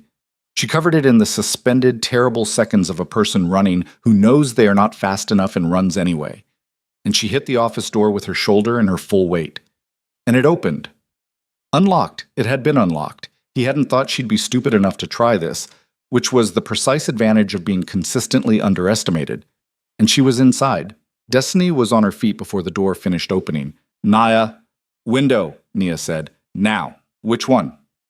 Destiny was already moving. She'd been planning her own exit, of course she had. Destiny Williams had been planning exits since they were 22 and broke in Detroit. Pointing to the north-facing window, she'd worked loose during the time she'd been sitting here alone. Because Destiny's response to captivity was apparently the same as Nia's, immediate, systematic, practical fury. The window was open 3 inches. Nia grabbed the frame and pulled. Her arm shook. The metal ground. Behind her, she could hear the warehouse floor reorganizing itself around the situation. Feet on concrete, voices in Korean, the particular sound of men who had been caught off guard recalibrating. The window gave. Go, Nia said. You first. Destiny. Go. Destiny went. She was smaller, faster. She dropped to the ground outside with a sound that was mostly controlled and partly not. Nia was halfway through the window frame when the office door opened behind her and a hand closed on her left ankle. She kicked, hard. Connected with something that produced a sound from the man behind her that she would not feel bad about later. The grip loosened. She dropped. The ground on the other side was wet gravel, and the impact took her at the knee and the palm of her right hand, and she processed the pain as data, not broken, bruised, continuing, and was on her feet before she'd fully registered falling. Destiny grabbed her arm. They ran. The waterfront behind the warehouse was a working dock, not tourist-facing, not clean, just functional industrial waterfront with the particular midnight geography of cranes and shipping containers and amber security lights that turned the puddles on the ground into small mirrors. They ran through it, Destiny pulling, Nia with her knee already telling her something she was choosing not to hear, and the sound behind them was the sound of pursuit beginning. Then the sound changed. The sound changed in the way that sounds change when the source of them multiplies suddenly, and what was one thing becomes several things. What was pursuit becomes something more like siege, and Nia pulled Destiny behind a shipping container and pressed her back against the corrugated steel and breathed and listened. Engines. Multiple. Not from the warehouse, from the perimeter, from the street side and the dock side simultaneously. A coordinated arrival that was moving toward the warehouse rather than away from it, and she heard, over the sound of her own heartbeat, the very specific acoustic signature of armored vehicles doing work they were designed for. Destiny pressed against her. What is that? Nia closed her eyes for 3 seconds. She opened them. That, she said, and her voice came out steadier than she had any right to expect, is the answer to a text message. The warehouse exploded into light first. Searchlights from vehicles she couldn't see, flooding the building's north face with the particular brutality of tactical illumination. Then sound. The loading dock door going in, not opening, going in. The industrial steel folding under something that had been specifically brought to fold it. And the first concentrated burst of controlled chaos that is the sound of a professional entry team moving through a structure with the specific purpose of ending the thing happening inside it. She pulled Destiny tighter against the container. The sounds were not distant. The sounds were close and getting closer, and everything she understood about the situation told her to stay exactly where she was and not move, and let the geometry of the assault keep them in the rear margin of it. Destiny's hand was shaking against her arm. "Don't let go," Nia said. "I'm not," Destiny said. Her voice was raw. "I'm not letting go." The sounds moved. The weight of the action shifted from the perimeter to the interior, the way a storm moves when the front is passed and what's left is resolution. Not quiet, not safe, but directed. She heard voices in Korean, short and command-structured. She heard footsteps on the dock toward them and pressed herself further against the container, and then the footsteps stopped. Ms. Brooks? Cho's voice. She'd know it by now. The economy of it, the particular way it delivered information without ornamentation. She came out from behind the container. Cho was standing 6 feet away with 2 men behind him, and he looked at her with the same controlled expression he always wore and said, "Are you hurt?" "My knee," she said. "I'm fine. This is Destiny. She's... I know who she is." He was already moving, already gesturing to one of the men behind him. "We have a car on the south side. Go with Park." "Seok-hyun is being handled." The word landed with the weight of someone who knew exactly what it meant and had no interest in elaborating. "Go. Now." She didn't go. She looked at the warehouse. Its north face was still lit, still active, the sounds from inside it moving toward resolution, but not there yet. She looked at Cho, who was looking back at her with the expression of a man who had been given an instruction and had estimated correctly that she was not going to follow it until she understood what she was leaving. "He's in there," she said. Cho looked at her. A long moment. "Yes." "Is it? It's being handled," he said again. A pause. Something in his face shifting slightly toward a register she'd never seen from him before. "He went in for you, Ms. Brooks. He got your text, and he went in." He held her gaze. "Let us finish the job." She stood on the wet dock with gravel in her palm and her knee throbbing and Destiny's hand in hers and the sounds of the warehouse moving through the cold air around her. And she stood there long enough to make the choice deliberately, which was the only way she knew how to make choices that mattered. Then she let Cho's man walk them to the car. She sat in the back seat. Destiny was beside her, close, their shoulders touching in the way of people who had run together. Destiny's face was still arranged around the fury. The fury that meant she was scared, had been scared, and was converting it the way Brooks women converted things that threatened to unmake them. "I'm sorry," Nia said. Destiny looked at her. "Don't." "I should have told you." "You should have," Destiny said. "You absolutely should have. We are going to have that conversation for several hours at some point in the near future." She paused. "But right now, I am just..." Her voice broke slightly, rebuilt itself. "I'm just glad you came." Nia looked at her hands in her lap. The right palm was scraped, bleeding slightly, grit embedded in the heel of it. She looked at it with the detached precision of someone cataloging damage and understood that she was doing that because the alternative was feeling all of it at once, and she didn't have the space for that yet. She thought about what Cho had said. He went in for you. Not for the resolution of the conflict. Not for the operational conclusion. He'd gotten a 3-word text from a woman he'd told to stay on the floor, and he'd moved. The timeline of the assault, the coordinated perimeter arrival, the multi-point entry, that wasn't improvised. He'd had the resources, and he'd deployed them immediately, which meant the moment that text hit his phone, he'd made one decision and executed it without the hesitation of a man conducting a cost-benefit analysis. She sat with that in the dark car and the wet harbor air coming through the cracked window and tried to build a version of it that was purely organizational, purely tactical, the response of a chairman protecting an asset. She couldn't build it. The numbers didn't add up. Outside, through the windshield, the warehouse's amber lights were still burning against the night sky. And somewhere inside that building, Kang Min-jae was either finished or finishing the last thing between here and whatever came next. And Nia sat in the car with her scraped hand and her aching knee and the certainty that she needed to see him walk out of that building upright and intact, needed it in a way that she was done pretending was professional, done categorizing as observational, done filing anywhere except exactly where it actually lived. The radio on the dashboard crackled. One of the men in front answered it.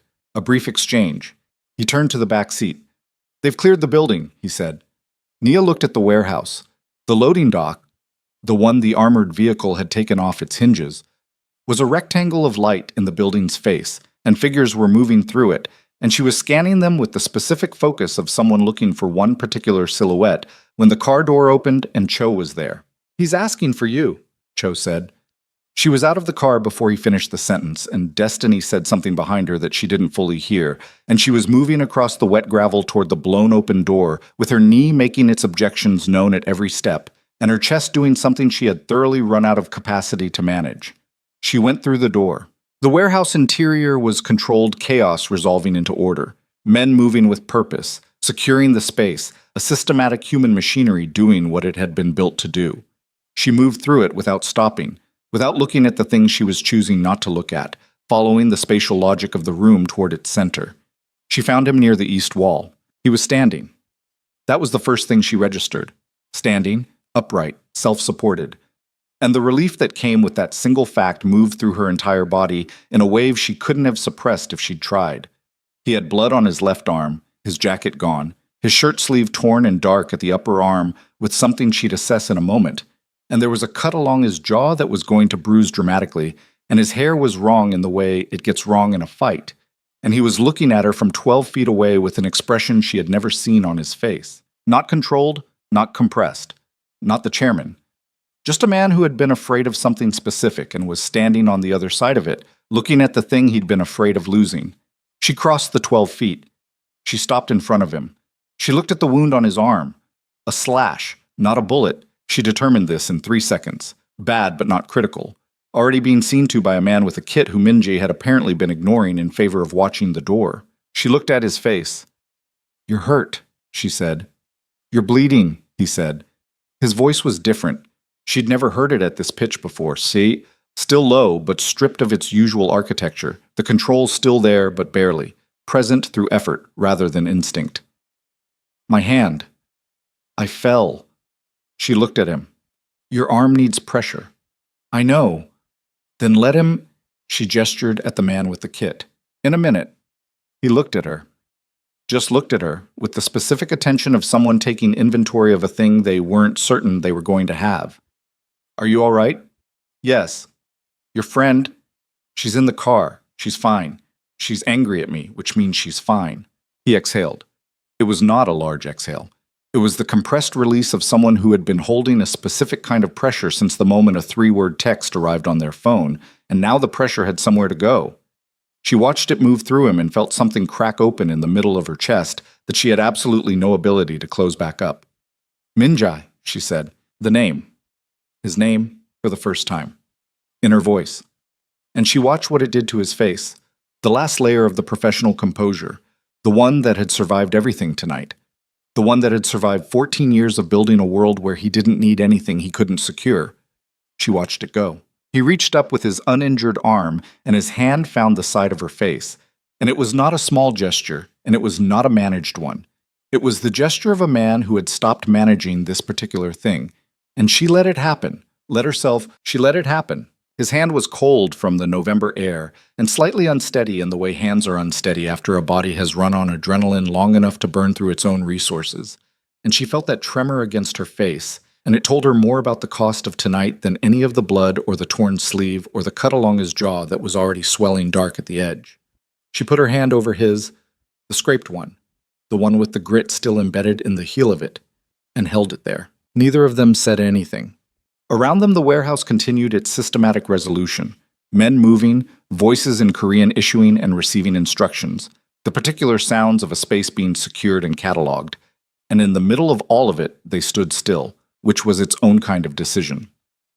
Then the man with the medical kit cleared his throat with the polite desperation of someone who had been waiting for a window and was not sure how much longer he could professionally defer. Minjae dropped his hand.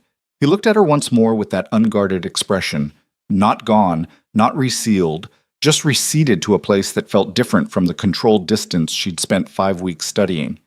Then he sat on a crate and extended his injured arm and let the man work. She stood beside him, close enough that their arms were almost touching. Neither of them acknowledged this. Cho appeared from across the warehouse with the movement of a man carrying a report. He stopped in front of Minjae and delivered it in Korean, low and direct. Minjae listened without expression, asked one question, received the answer. Cho left. "Sokyun," Naya said. Not a question exactly. "Contained," he said. She looked at his face. "Contained means—" "It means he won't organize another operation against this organization," he said. His voice had returned toward its usual register. Not all the way, but closer. The architecture rebuilding itself the way structures do after the load passes. He's alive. What happens next is not my decision. She understood this to mean that Seok-hyun's fate had moved into the category of consequences that existed outside Min-jae's immediate jurisdiction, above him, or beside him, or in the hands of people whose names she would never know. She didn't ask further. There were rooms in this situation that were not hers to enter, and she'd made her peace with that geography weeks ago. His people who took destiny, she said.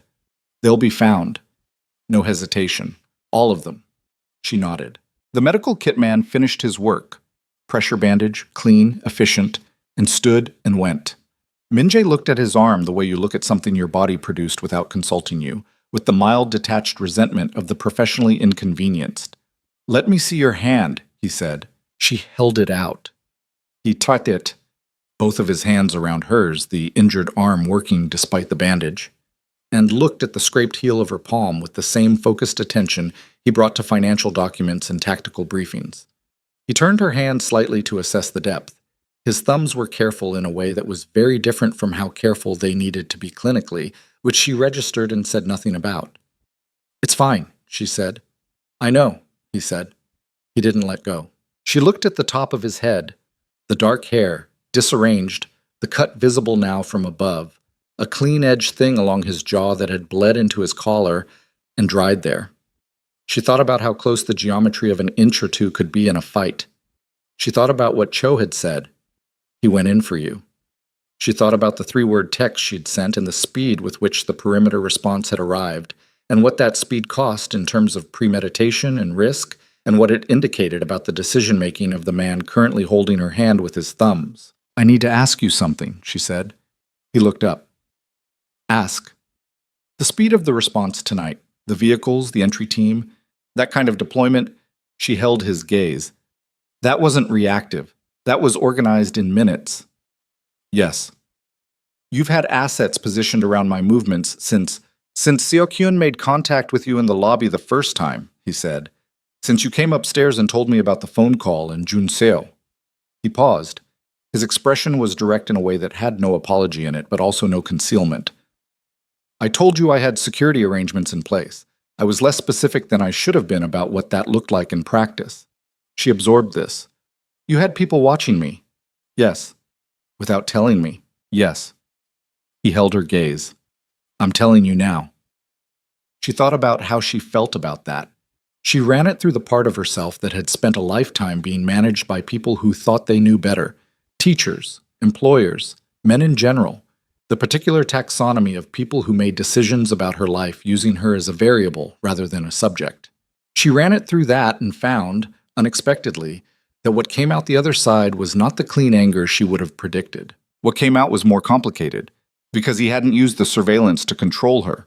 He'd used it to be there when she needed it, at the precise speed that being there required. And he was telling her now, directly, without softening it, which was exactly what she'd asked of him from the first week, and which he'd given her every time she asked for it, even when it cost him something. I want that to not happen without my knowledge going forward, she said. All right, he said. That means you tell me, not after, before. He looked at her steadily. I understand what it means. Good. She looked at their hands. Then I understand why you did it. The silence that settled between them after that was different from any of the silences she'd catalogued before. Not the controlled quiet of a man managing his expression or the weighted pause of a professional exchange. Something that had more room in it. Something that felt, for the first time since she'd walked through those steel lobby doors 5 weeks ago, like the specific piece of two people who had stopped pretending they were only what they'd been hired to be to each other. She became aware, gradually, of the sounds of the warehouse diminishing, people finishing their work and moving out, the operational weight of the space lifting in increments. She became aware that Cho had been keeping a deliberate perimeter around them. Not surveillance, protection of a different kind, the protection of space, and she filed that away as information about what Cho understood about the situation that nobody had explicitly told him. I need to go check on Destiny, she said. I know. He released her hand, slowly, with the specific deliberateness of a choice rather than a reflex. She should be brought somewhere safe tonight, My building on the east side. There are secured residential units. She's going to have questions about that offer. I imagine she'll have questions about everything. She will. She's very thorough. Nia looked at him. You should probably also know that she's going to look you directly in the eye and tell you exactly what she thinks of you, without any diplomatic filtration. Something moved through his expression that she'd been seeing more of in the past hour. The thing she'd originally cataloged as almost amusement, which she now understood was the genuine article, just wearing the only clothing available to a man who had spent decades performing his own impassivity. I can manage directness, he said. Not like hers, you can't, she said. But you'll survive it. She went. Destiny was outside the car, standing in the dock's amber light with her arms wrapped around herself against the cold, and when she saw Nia coming, she stood straighter and her chin came up in the particular way of someone refusing to cry in front of an audience. She waited until Nia was close enough that the embrace was the only logical next action, and then pulled her in with the force of a person who had been holding something very tightly for several hours. They stood like that for a moment, just stood. You need to explain everything, Destiny said into her shoulder. Every single thing, starting from the beginning. I will. Tonight. Tomorrow, Nia said. Tonight you need a hot shower and a locked door, in that order. Destiny pulled back and looked at her. At the scraped hand, the knee she was favoring, the general condition of a woman who had climbed through a warehouse window and run across a wet dock, and the fury and the relief and the love that Destiny Williams carried for her moved across her face in their natural sequence. You are so much trouble, Destiny said. I know. You owe me a tremendous amount of explanation. I know. And food, Destiny said. Actual food, not whatever you call the things you eat when you forget to eat. Tomorrow, Nia said. I promise. She got Destiny into the car with one of Cho's men and watched the car pull away from the dock and held the breath she'd been conserving since she'd heard Destiny's name on the phone in the elevator. The cold waterfront air moved around her and she stood in it for a full minute before going back inside. The warehouse was nearly empty now. The operational residue of the assault was being systematically removed. Not clean, not sanitized, simply made less present in the way that people who do this kind of work have systems for. She found Min Jae near the east wall again, standing, jacket on now over the bandaged arm, the cut on his jaw cleaned if not treated.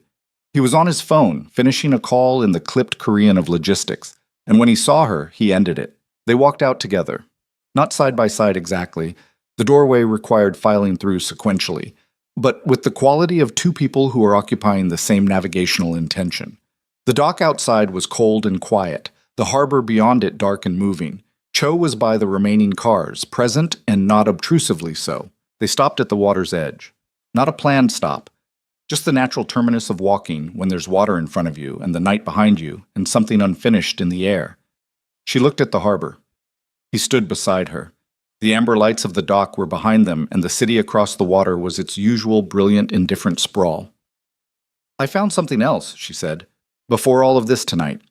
I didn't get to tell you. He waited. The subsidiary structure that Sung-ho built for the account diversions? There's a fourth layer I didn't include in the report because I couldn't fully document it in time. She looked at the water. It's clean now. The access codes were changed when you removed him, but it existed, and it connected to an external account in Seoul that I think predates his arrangement with Seok-hyun by several years. She paused.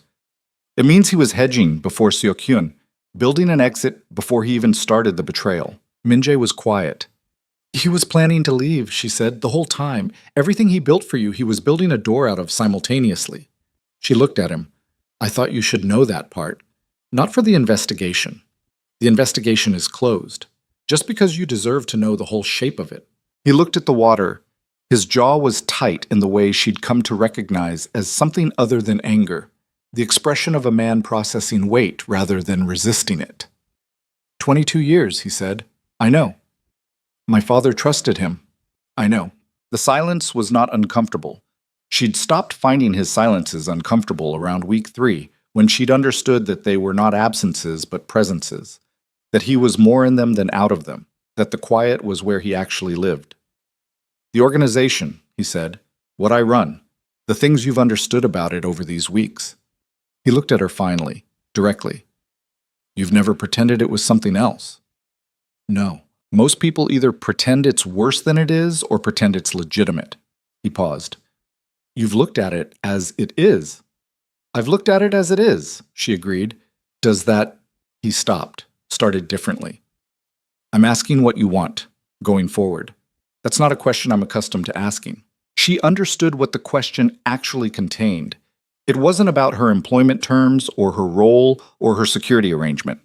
It was the question that had been building in the space between them since a man in a ruined shirt had looked at her in a hallway and said two words that weren't anger and weren't dismissal and weren't anything she'd been prepared for. She thought about Detroit, about the particular discipline of growing up in a house where love was present but resources were not, where you learned early that wanting things you couldn't name was less useful than doing the work in front of you. She thought about 4 failed jobs and a student loan statement, and an apartment in Brooklyn that she'd been using primarily as a location to sleep between working. She thought about what it felt like in 5 weeks to have her work matter in a way it never had before. Not just competent, not just adequate, but genuinely, consequentially necessary. And then she thought about pastries left without a note, about a man who had said why not in a voice that was asking a real question, about the look on his face in this warehouse tonight, stripped of all its professional architecture, just a man standing on the other side of something he'd been afraid of. I want to keep doing the work, she said. The analytical work. I'm good at it, and it matters here in ways it didn't matter anywhere else. She paused. And I want whatever else is happening to happen without either of us pretending it isn't. He looked at her for a long moment. That's a precise request. I'm a precise person. I know. Something in his face, not the almost amusement this time, something quieter, something that sat deeper. I should tell you that I don't have a framework for this, for whatever else is happening. I've spent a long time building systems that don't require it. I know, she said. I'll make errors. So will I, she said. I've been making errors since I walked into your building. You haven't fired me yet. The thing in his face went somewhere fuller, not quite a smile. His face wasn't built for uncomplicated smiles. There was too much in the way. But the precursor to one, the structural suggestion of a man who had been reminded that warmth was a thing his body still knew how to do. No, he said. I haven't. He reached over and tucked her scraped hand inside his, not the careful clinical hold from earlier, but the simple practiced ease of someone who has decided to stop holding something at arm's length. His fingers were warm now, the cold worked out of them, and she turned her hand over and held his back. They stood at the water's edge in the November dark. The harbor moved. The city lights made their usual promises across the water, indifferent and gorgeous.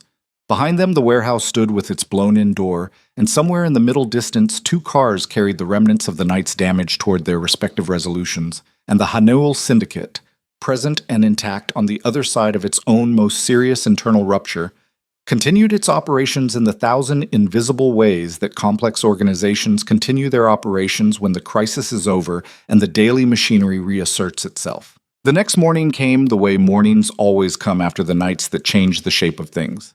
Not gently, not with ceremony, just incrementally lighter, the dark becoming gray, becoming the specific pale blue of November dawn over the East River. Nia sat at the kitchen table in the secured East Side unit with a cup of coffee and her laptop and the final version of the consolidated report, which she'd finished at 2 a.m. because her brain had refused to rest until the document was complete.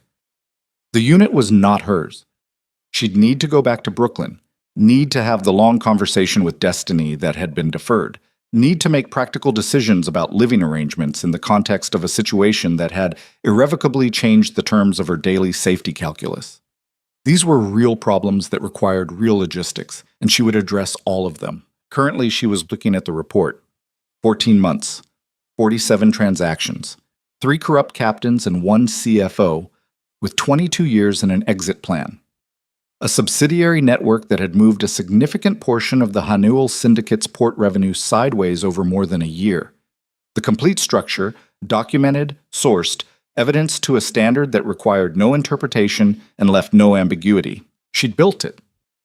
Piece by piece, starting from a pattern she wasn't supposed to find in a document she'd been asked to route rather than read.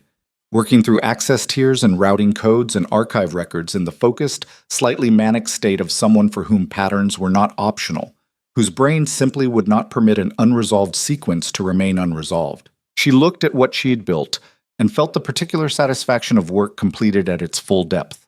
Not pride exactly, she was too constitutionally practical for uncomplicated pride, but something adjacent to it. The satisfaction of having done the thing as well as it could be done, and having been in a position to do it at all. Destiny emerged from the bedroom at 7:15 in borrowed clothes and the expression of a woman who had slept but not enough, carrying the accumulated weight of yesterday the way you carry things you need to eventually set down. She looked at Nia. She poured herself coffee. She sat across the table. "Okay," she said. "Okay," Nia said. "Start from the beginning." So Nia did. She told Destiny the whole shape of it, not the classified mechanics, not the names of people who couldn't be named, but the essential structure of what had happened and what it had turned into and where it stood now. She told it plainly, in the way she told things that mattered, without performance or softening, watching Destiny's face move through its full range of responses: fury, disbelief, fear, more fury, and finally the particular expression Destiny wore when she was revising her understanding of a situation and finding the new version more complicated than the one she'd arrived with. When Nia finished, Destiny was quiet for a moment. "The man who runs it," she said carefully. "The one who went into the warehouse. Min Jae. What is he to you?" Nia looked at her coffee. She looked at Destiny. She decided to give the honest answer because Destiny always knew the difference. "I don't have the right word for it yet," she said, "but he's something."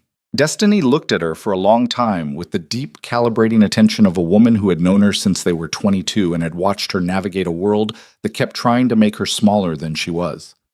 The look contained 1,000 things, most of them complex, and at the end of it, Destiny said slowly, "You look different." "Different how?" "Like someone who has been seen." Destiny paused. "Like someone who stopped waiting to be." Nia sat with that. It landed somewhere real, somewhere that had been waiting for exactly that pressure, and she let it land rather than deflecting it, which was itself a kind of difference. "Yeah," she said quietly. "Maybe." Destiny picked up her coffee. "He better not hurt you." "I know how to handle myself." "I know you do," Destiny said. "I'm not worried about you handling yourself. I'm worried about the particular kind of damage that happens to people who are competent enough to survive everything except the things they actually let in." She looked at her. "Don't close it back up just because it's complicated."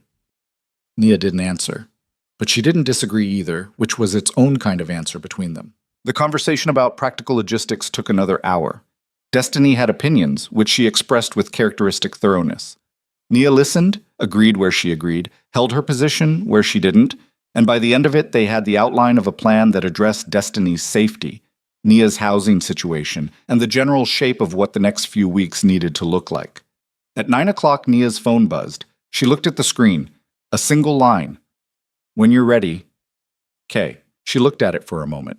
Then she looked at Destiny, who was reading the expression on her face with the fluency of 3 years of close proximity. Destiny raised an eyebrow. "Go," Destiny said. "You're sure?" "Nia, I have coffee, I have a locked door, and I have 3 years of grievances to organize into a coherent list." She waved a hand. "Go." She went.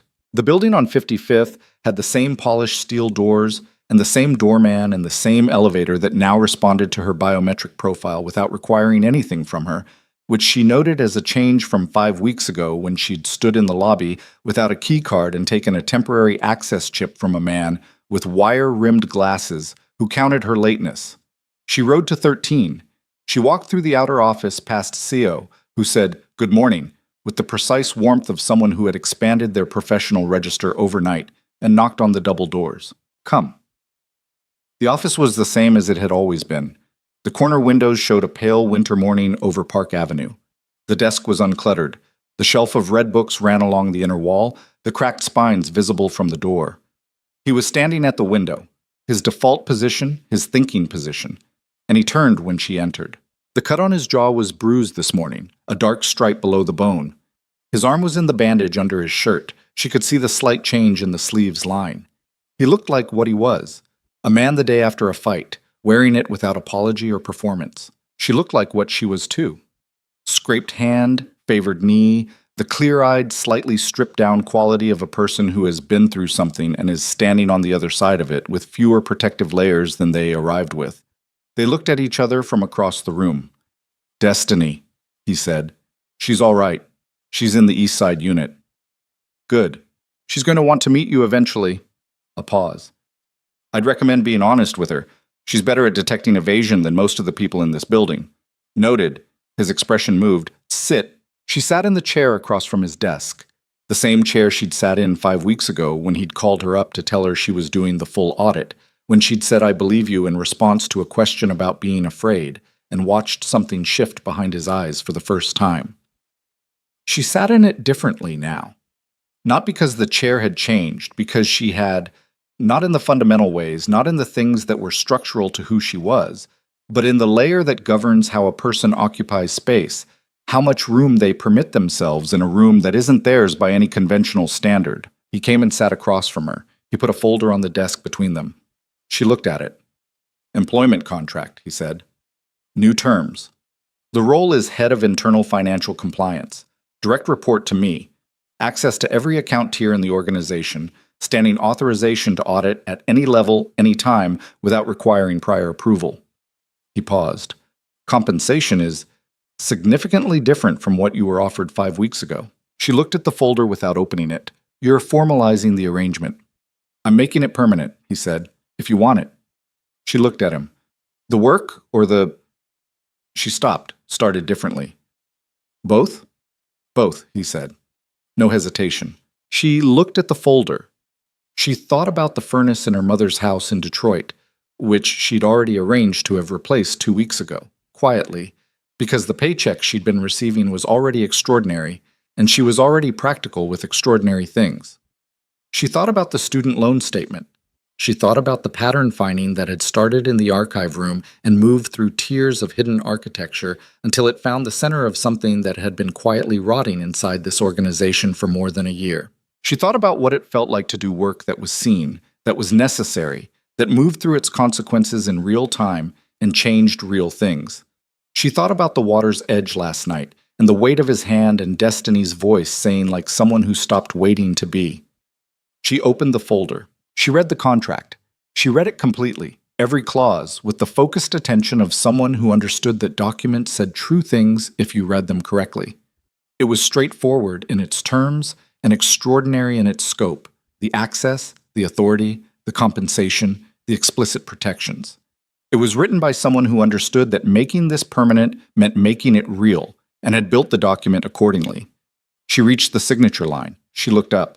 He was watching her with the patient, absolute attention of a man who had made his decision and was waiting for her to make hers, and there was nothing in his face that tried to influence the outcome.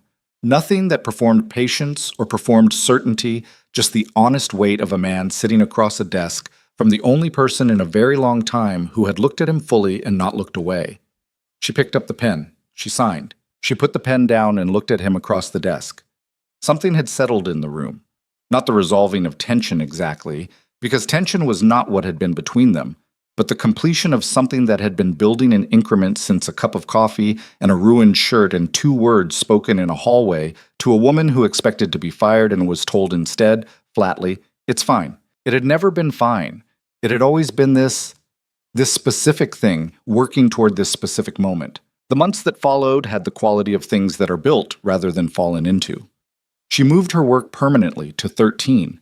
She restructured the organization's financial compliance architecture from the inside out, systematically, methodically, in the way that she did things, with documentation and clear protocols and the particular rigor of someone who knew exactly how hidden damage worked and intended to make it structurally impossible. Cho and Bayek, who had initially treated her presence on the floor with the careful neutrality of men unsure what category she occupied, shifted towards something closer to professional respect, which expressed itself primarily through the delivery of accurate information without being asked and the clearing of logistical obstacles before she encountered them. Ms. Park on 12 said nothing about the change in Nia's reporting structure and treated her exactly as she had treated her from the beginning, with the precise, demanding standards she applied to everything, which Nia understood, over time, to be the closest thing to warmth Ms. Park's operational register permitted. Hannah sent her a message that said only, "I told you so," with no further elaboration, which Nia appreciated. Her mother came to visit in February.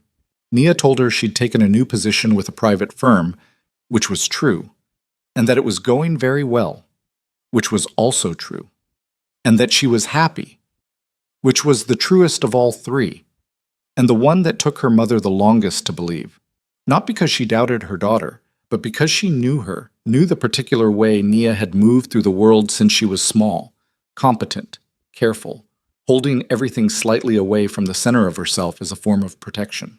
Her mother sat in the East Side apartment that Nia had now made genuinely hers.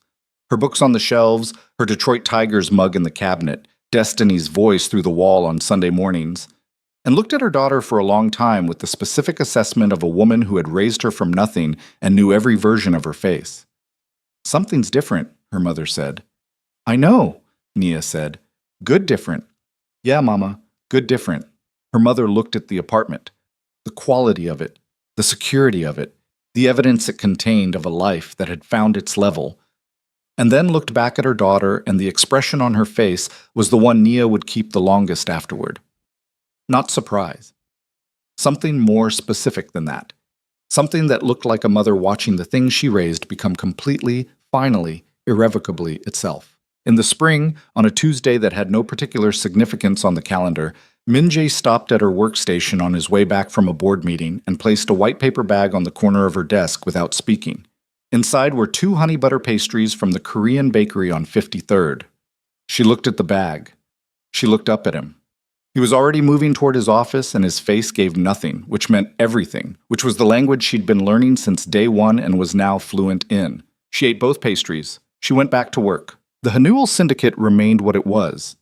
Powerful, complex, morally unambiguous in the categories that mattered, and deeply ambiguous in the rest.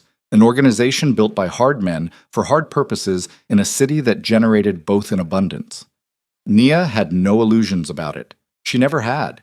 She worked within it with the full knowledge of what it was, building structures of internal accountability inside a structure that conventional accountability did not reach, which was not a contradiction she'd resolved so much as one she'd chosen to inhabit with clear eyes. Some evenings, once the floor was quiet and the city below the corner windows was doing its usual relentless work, she looked up from her desk and across the room at a man who had been feared his whole adult life and who sat in the late light reading something with his jacket off and his sleeves rolled and the cut on his jaw long since faded to nothing, and she thought about the word destiny had used. Seen. She thought about what it cost a person to be seen accurately and what it cost them more not to be, and she thought about the specific grace of having found, in a building she'd walked into with a coffee stain on her blazer and borrowed heels and 6 minutes of lateness, exactly the place where those two things, the work she was built for and the person who saw her doing it, had turned out to occupy the same room. She was not soft about it. She was not sentimental in any way that required softening the facts. The facts were what they were, difficult and costly and complicated in ways that had no clean resolution. The warehouse was real. Destiny's fear had been real. The things she'd uncovered in those accounts and what had followed them were real and had real weight, and she carried that weight with the honest acknowledgement of someone who had chosen to stay inside a complicated world rather than stand outside it pretending to be clean. But the other things were real too. The pastries, the hand at the water's edge, the voice saying her name for the first time in a room where they had both been stripped down to what they actually were underneath everything they'd built to survive. Those were real. And on a Tuesday in spring, in a corner office on the 13th floor of a building with no sign above its steel doors, with the city moving below them in its indifferent and magnificent way, Nia Brooks looked up from her desk and found Kang Min-jae already looking at her, and the expression on his face was the one she'd been watching develop for 5 months, the one that had started as something barely visible and had become, through the slow accumulation of pastries and silences and water's edge honesty, unmistakable. She held his gaze. He held hers. Outside, New York did what New York does. It moved, it pressed, it demanded. It generated the constant, beautiful noise of a place that has never once in its history stopped to ask whether the people inside it were ready. They were not entirely ready. They were exactly ready enough. That was all it ever took.